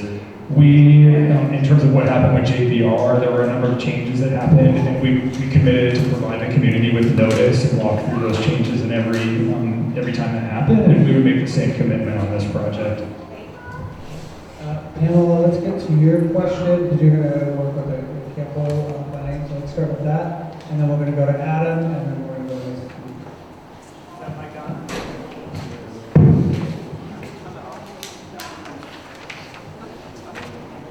Hello, can you hear me? One of the things that I'm wondering about, it seems like this project was approved with lithium ion, not approved, but applicants requesting lithium ion batteries, is that correct? It's lithium iron phosphate batteries, Okay. not lithium ion. Okay, so, I guess my question is, and for part of the answer or question, the Campo planning group members, Steve and Rob Romero, are here because we dealt with SDG&E and kind of flip-flopped with what they were going to use, but just in some of the research I was doing, I'm aware that SDG&E is using different batteries. I know there's technology companies that use different technologies now, because technologies, 4 years ago, batteries, we were like Priuses, and now we're Teslas or whatever you want to call it. We've got a lot more options. One of the ones I was looking at was sodium nickel chloride, and you guys I'm sure would know more about than I do, but this is non-toxic. There's no thermal runaway. They're more stable for outdoor use, and I'm just wondering, in addition to this project, I would just say that maybe this would be something to consider for the BESS standards for the entire county, where you don't have to discuss what's the plume, is it going to have thermal runaway, and these are salt batteries.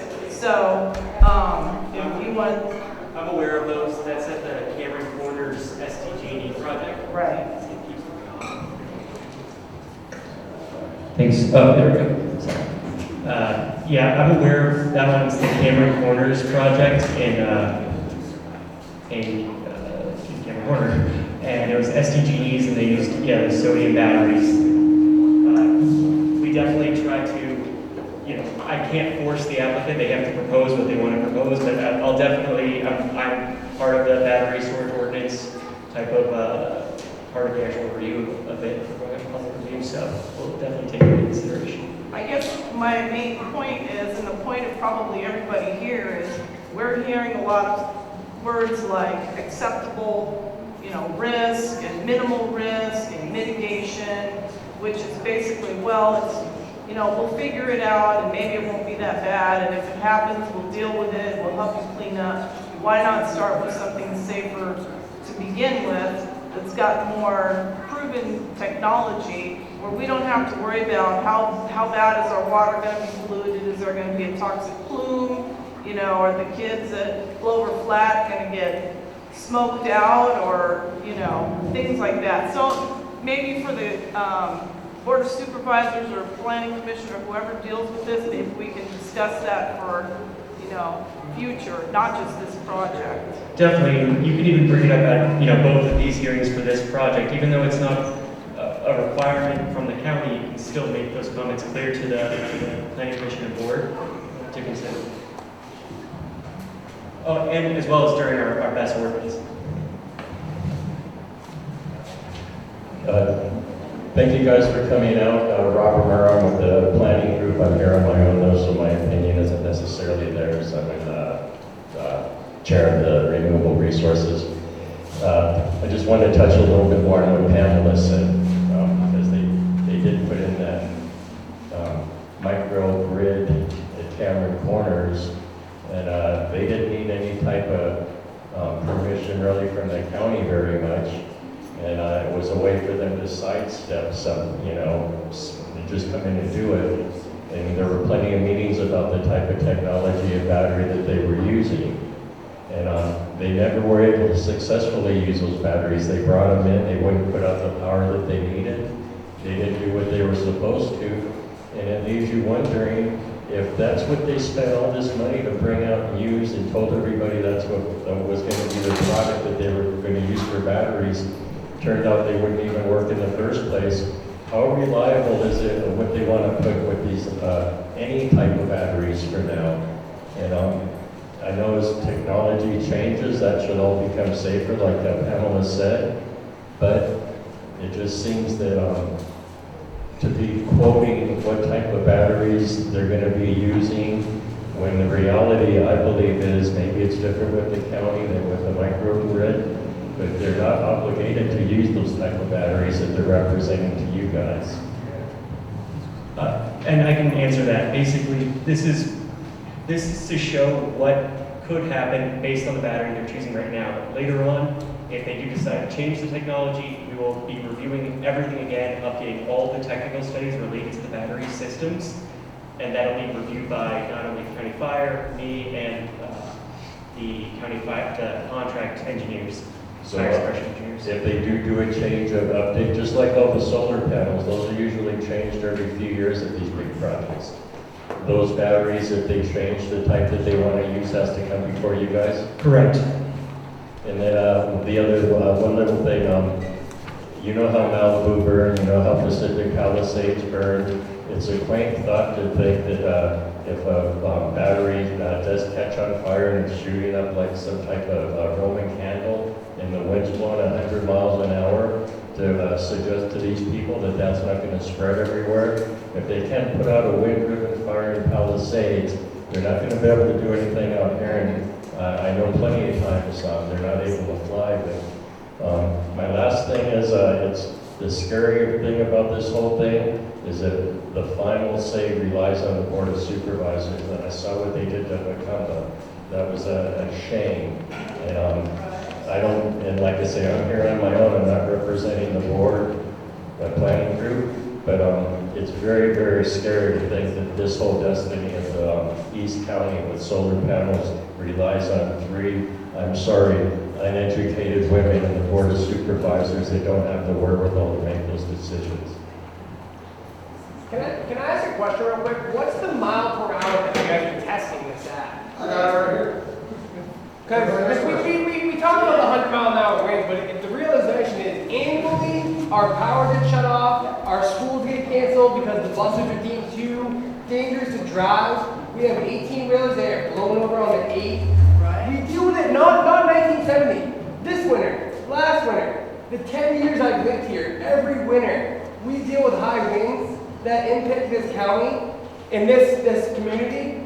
And we're talking about, oh, we can't take the extremes to the to the meetings, but it's like we don't need to use the extremes. We get 60 mile per hour winds on the regular. We get 70, 80 mile an hour gusts. We have to anchor down our satellites. We can't get our kids to school and go back to. We don't have the power to communicate with each other. So what number are you guys actually presenting when it comes to running the tests on these areas?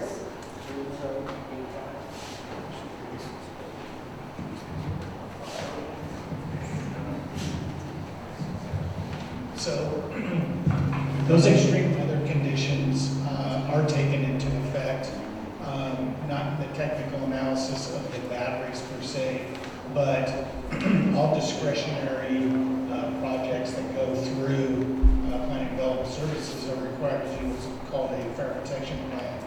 And a part of that is basically what we're wanting to do is see if your project will stand up to the effects of wildland fire. And so we make them model 2 scenarios. One of them is an east wind fire scenario, Santa Ana winds. I don't recall what it is off the top of my head.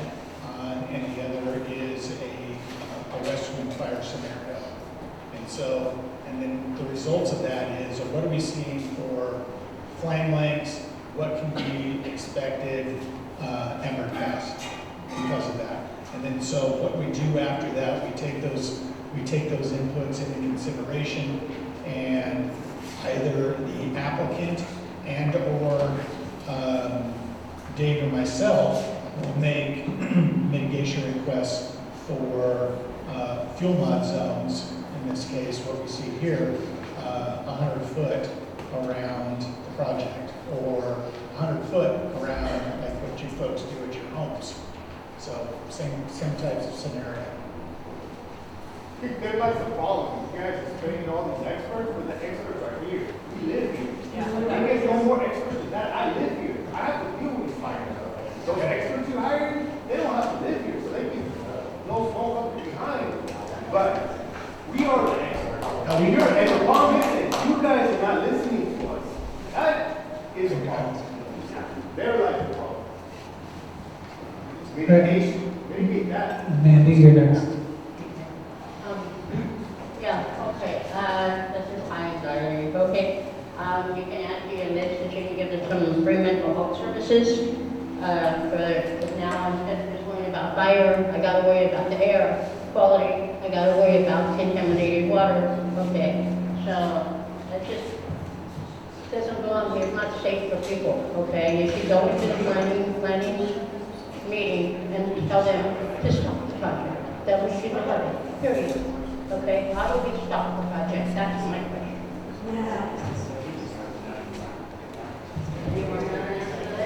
Yeah, so, I mean, in short, the project will advance to the planning commission, they'll make a recommendation, and then it'll go to the board. If the board of supervisors denies the project, it gets stopped. You guys can recommend that it just be used. It's not safe. You know, the rules that people follow, you know, well, it scares everybody, so we need to be just not walking. You shouldn't do that.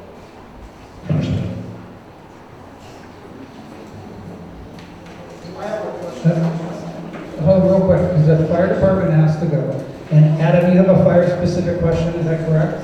Yes, I do actually. Okay. We're gonna, so the 2 fire people have to leave, but we're gonna continue, but I want to get fire questions. So Adam, you have a fire question? Okay, Adam. Thomas, they have an important fire. Yeah, there's something I need to correct. Mr. Fire needs to hear this. So, I made a few mistakes in my professional career. Tonight I made one of them. And it's a little embarrassing that Jeff Osborne called me on it, so I double checked, and Jeff was right, and I was wrong. So, the County of San Diego used AEGL1 for their plume modeling standard until about 60 days ago. You guys changed to AEGL2. For example, hydrogen fluoride, which is one of the main chemicals we worry about with battery fires, AEGL1 is 1 part per million. And it causes reversible health effects, for example, irritation and so forth, but you get over it. AEGL2 is 20 parts per million. It's 20 times higher. And that's irreversible health damage and impaired ability to evacuate. That's an unacceptable standard for public exposure. And you used AEGL1 up until this last rev of your guidelines that came out. But when your new rev came out 60 days ago, which I missed this, you changed to AEGL2, which I presume was something that was done due to industry pressure, because AEGL2 makes it. Okay, that needs to get fixed. Okay, because AEGL2, which is what your standard says right now, as of 60 days ago, causes irreversible health damage and impaired ability to evacuate. that's the EPA definition of AEGL2, and that's just not acceptable. I looked at the plume modeling. The plume modeling for this particular project does use AEGL1. So for this particular project, subject to the other issues that need to get cleared up on meteorology and so forth, at least on the AEGL1 issue, this project's good on that. But on your broader issue on the standard, that typo that's a 1 ppm versus 20 ppm typo. That's a public exposure versus industrial worker exposure category. That really needs to get fixed. I'll send you, I got Dave's email. You guys got yours? Joe, we will fix it. We appreciate you raising it. We will circle back with you and confirm when we have. That's just a huge issue. Yeah, we appreciate you flagging it. Thank you. All right, also, so Adam, we have we are being asked to wrap up by 8, and we'll do the fire questions. So let's get to many questions, and we can have another town hall, okay? That's just so Jeff, we'll get to. So if you get Adam, you get Pedro. I want to tag in on all the standardized testing that you guys are using in the notes. I also wanted to speak on some of the standardized testings and the UL references that you guys have been making about the batteries. I think there was a disagreement as far as the implications of what type of weather and modeling we use these for. From the UL website, not my opinion. Environmental and wind requirements. Outdoor unit level testing requires strictly controlled conditions to prevent external variables from impacting the data. Maximum wind speed maintained at 12 miles per hour. Wind screens and shields must be used to prevent cross stress from distributing smoke and fire behavior.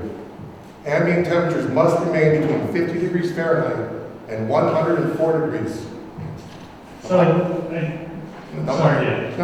What's your name? My name's Adam. Sorry. No, sir.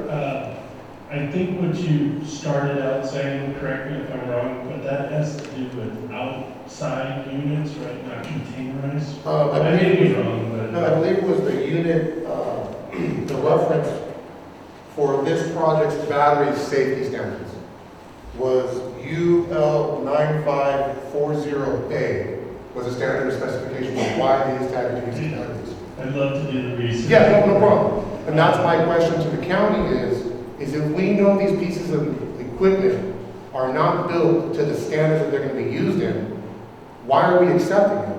No, that's... Because if I went to my fire chief and I said, hey chief, I got the best SCBA, 100% filtration, I think... but it doesn't work at 12 miles an hour. I didn't even catch No, that. it's okay. So, some of the stuff we do, which was somewhat explained earlier, goes with the life of the permit. And some things change because technology gets better or something comes up, right? So what's important is we don't anticipate, we like to be tested, and a lot of these studies are premature that we're trying to get it earlier than at the building permit. So we want to use worst case scenario. So a lot of the technology in these reports, like someone was talking about, in the reports they say lithium-ion batteries and it might change to something. But if they were to change to something, it would be something of less impact. And so it's important to look at like worst case scenarios and the worst case batteries. Similar to containers, we want to look at situations and they might improve, but improvement is better as we get closer to building permit, right?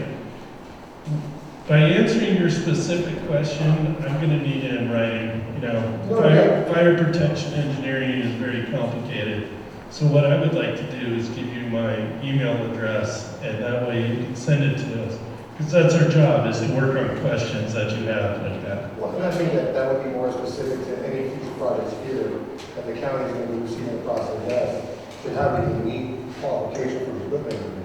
We do get 100 mile an hour. I can't sit in my car in the middle of the day, my car won't reach 120, 130. So how is it logical to assume that the temperature won't be higher than that in an enclosed environment? I know that there's cooling, but there's also power shutoffs. Swiss cheese in the fire department, everything goes wrong at once. So I would require or request the county to do a little of their own due diligence to think ahead. How are these, not you, not in a personal sense, but when these projects are coming across the table, is how have they been tested? It's a very complicated answer. And I would love to get you an answer in writing. That's why Thomas can get you my email address. And I get paid to work every day, so I'd like to answer questions. So that'd be great. Thank you. I have a quick question. My name is Petra. I live here in Boulevard. Actually, I have two questions. One is the gentleman in the plaid. I'm sorry, I forget your name. But it had to deal with the fact that obviously there's a substation here, and that's why a developer can develop here, because there's an opportunity for them to connect to the grid. The only problem is that, at least based on the little bit that I know, that with every mile that you move and transmit electricity, you lose a crud ton of power. So the fact that it's literally 60 miles from the closest, like, legit town, like, how does that even benefit the developer? Like SDG&E, how does that benefit them, and why would they do it? Wouldn't there be more efficient and better ways to do it in town? And is it because it's in town and there's millions of people there that they can actually say no to it? And out here, there's just a couple of thousand of us? And that's my first question, so I'll let you answer that. And then I have a question for the gentleman who's leaving. Thanks, ma'am. Thank you for the question, appreciate it. I couldn't speak to it specifically. It's more of a question for SDG&E. But what I could... But I mean, what is it? Why would you benefit them if it's not really benefiting the greater good, I guess? I know that there's tax breaks for things like this. There's also green initiatives, so there's reasons that you guys want to push these things ahead, but if it's not efficient, I guess that's like, why push it for them? Like, why help them if it's really not an efficient form? Just to clarify, I wouldn't, we don't help them. They submit a request and then we process it in accordance with our requirements. I think the question that you're asking is, why would SDG&E purchase power from this project when they could purchase it more directly? I don't have an answer to that. All I know is that SDG&E has an agreement with this developer to purchase the power from the development. And what kind of agreements does the county have with SDG&E? Like, what kind of obviously they're a huge entity. Like, I'm not saying you guys, I'm not saying they're being paid off, I'm not saying that. I don't understand how it benefits. It's like, who cares about their money? Like, it doesn't make sense, I guess. And is there a way to make it make sense? Yeah, I think it's a complicated question. What I would share in general is, the state of California, they have mandated goals to generate most of our electricity via renewable energy. A lot of those goals apply to utilities like SDG&E, and what they are doing is they are shifting away from gas-fired coal plants to renewable energy projects, and that's why they have, purchased the power from the project. They have certain goals that they have to achieve by certain deadlines. I think that's probably the answer to your question. We're happy to follow up after, maybe get you some direct references to some of the state requirements so you can kind of see, what's going on with it. Thank you. And then the gentleman on the far right. Real quick, oh, you want to? Yeah. Okay, real quick. This is going to be their last question. Those two gentlemen have to leave at 7:30 because they go on. We're going to wrap up shortly. Earlier you referenced that there are 26 different fires over the last 5 years that you are now learning how to combat these fires. Were those all solar project fires, those 26? No. What are you referring to in those 26 fires? Well, when we started doing research on BESS projects, there was BESS container projects. The two worst examples were the Moss Landing project up in the Bay Area and ours. And those were both large warehouses. So in those warehouses, there's like 15,000 batteries, right? And those were the two worst examples that happened on here. The length of time, Chief Nissen spoke about our 21-day fire down east of Mesa. But we had thermal runaway with the building with 15,000 batteries. These containers contain 1/10 of that. Joe, what's the number of batteries in each container? How many batteries in each container? Each container holds about 40 to 50,000 pounds. No, individual batteries. It varies. Like 150? Yeah, So, per module. so we were interested, not just on these large fires, but on container fires. So then, in the last 6 years, there's plenty of examples because now they understand that it's safer to put them in smaller, containerized, non-ignition containers. There has been examples of those, and that was the research I spoke about earlier about the other container fires that we've seen. So, I'm sorry. So 26 container fires, do you know how many container facilities there are in the state?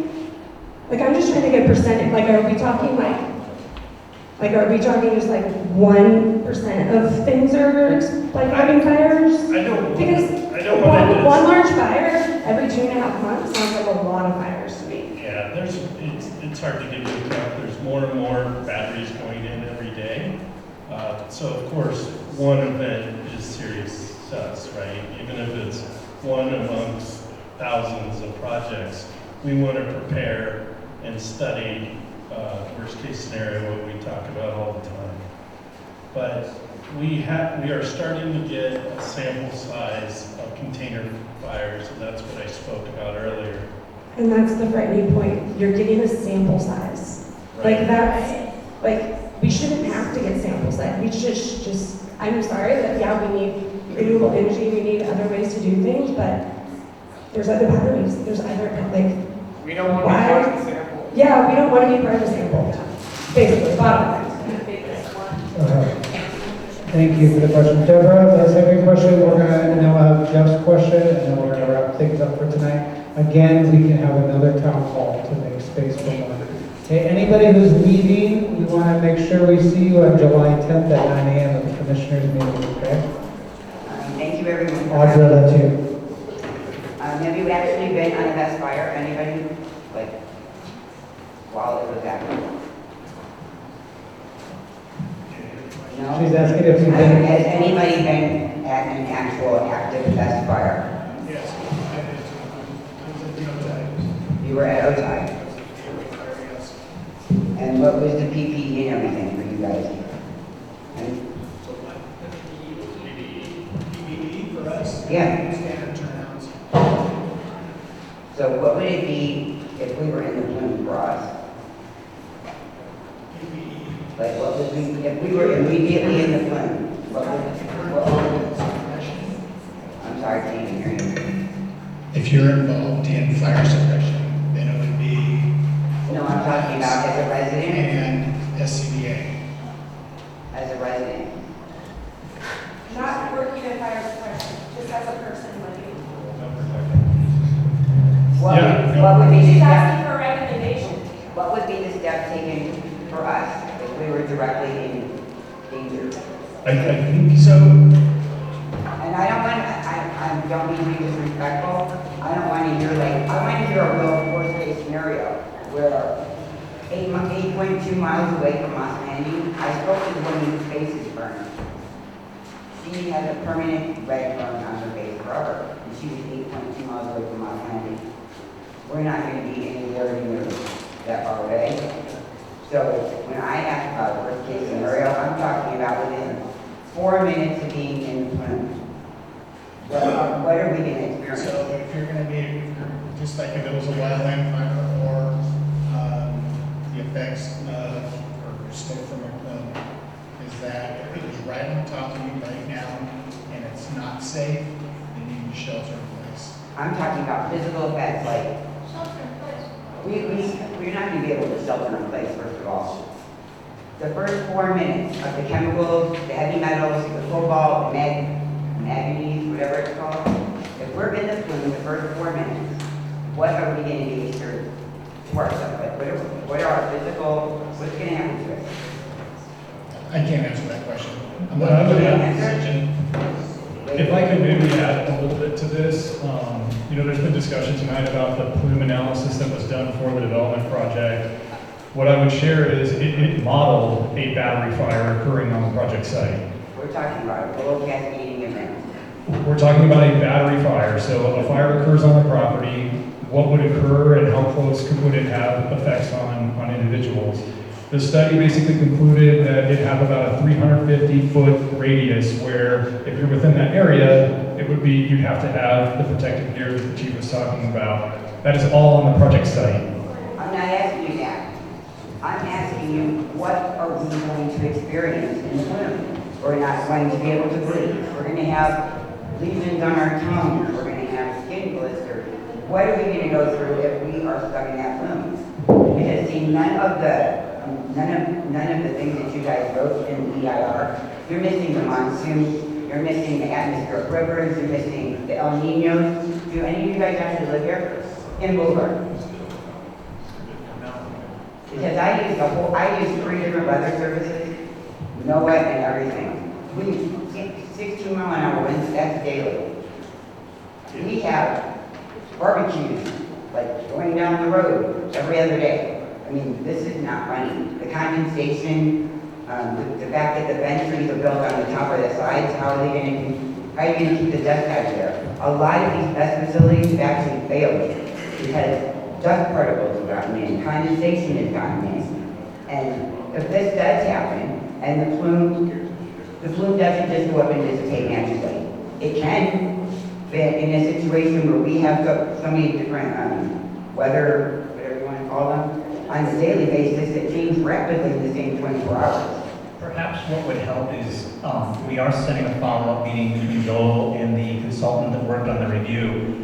What we can do is work to have our consultant help to provide some responses to the questions you're having so that we can relay it back to you in the future.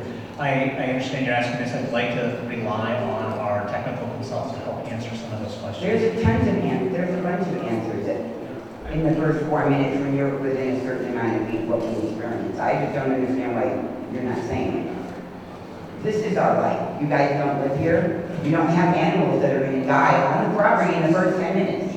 If they're in the plume in the first 10 minutes, our animals are very likely going to die.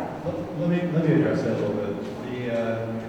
That's the reason why I was converting on the AEGL thing, because if you use the right AEGL standard, when they do the plume analysis, it's going to show that the plume only goes so far, some distance, and that outside of that distance, the concentration is low enough where you're not going to experience the things that you're concerned about. So that's the reason why the plume analysis needs to be based on the right standards. And once it is, then basically you use worst case meteorology, which is not going to be high winds generally. It's going to be like that. Someone was talking about how the smoke laid in the valley overnight. That's the sort of concern that where you have stable meteorology and things tend to concentrations tend to build up. That's what the consultant analyzes in the plume analysis so that they can be assured that they've looked at the worst case meteorology and that outside of a certain distance, you're not going to have the health effects that you're describing. So that's the reason why we're all really focused on this plume model, and we're going to be looking at it to make sure that we're comfortable with the assumptions that have been used. And Deborah, you have his email, so if you have any additional questions, please email him and make sure you do. Jeff, Jeff, please, and I have a question. Okay, I'm just going to speak to my experience. Yeah, thank you. And they do need to go. So we thank you.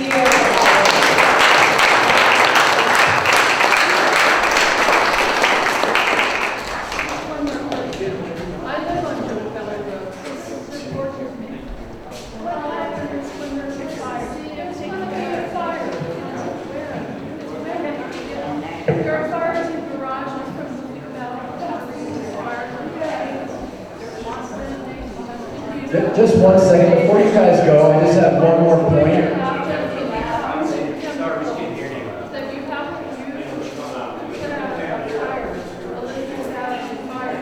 What is happening to those chemicals? They're going to go in the aquifer. They're going to go in our water. They're going to go in Mexico's water. Has anybody thought about that? The border is right there. questions good in the list, and then like today, when the water was through, where does that go?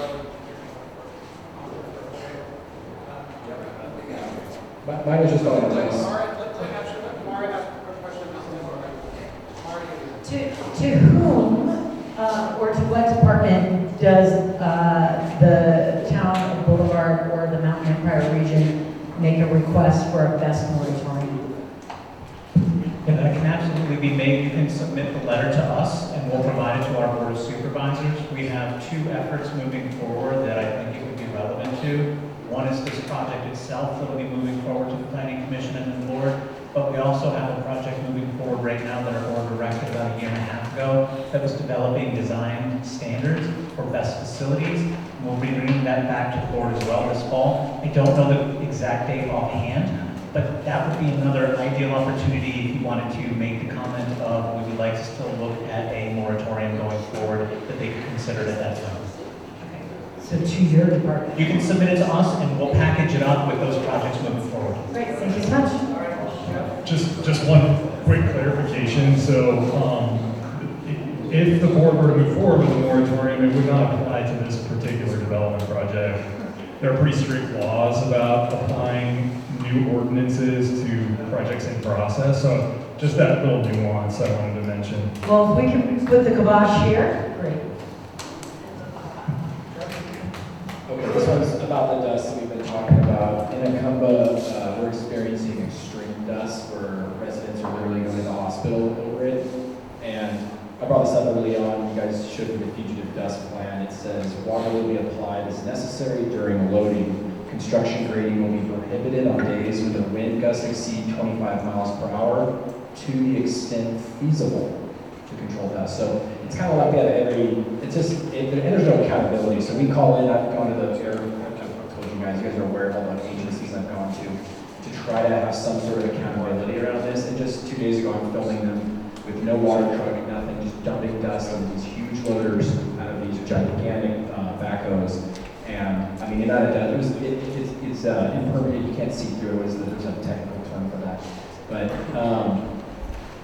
there's no accountability on the dust. Even though there's some loose restrictions, they're not enforceable by us. We call the number, we do all the things, it doesn't matter. The next day they're still doing it again. Someone from the county emails me as the chair of the sponsor group and says, we came and checked their water truck records, they look accurate. I'm like, okay, well, they're doing it again today. So what can we do to get accountability on controlling the dust that will be produced if this project gets approved? It's a good question, Jeff. I appreciate you asking. What I would suggest is let's get together and talk through maybe some recommendations that you or the rest of the community have that we can look at and consider adding as project conditions. I think we're open to figuring out a better way to track the dust complaints moving forward. I don't know if we have a solution for you, but I think we're open to discussing possible recommendations. I know you mentioned like air quality monitors. We could explore that. We've had some challenges with those on other projects because it picks up stuff that's not occurring on the project. So it's difficult to just isolate the project through that, but we could look at those sorts of things. Yeah, I think accountability is a big issue, right? You know, you guys you're handling some degree of the problem with the dust over there, right? So accountability. Okay, let's all take a breath. Let's take a big deep breath in. Deep breath out. Okay, first of all, thanks for staying so late. I appreciate it. And thank you for the county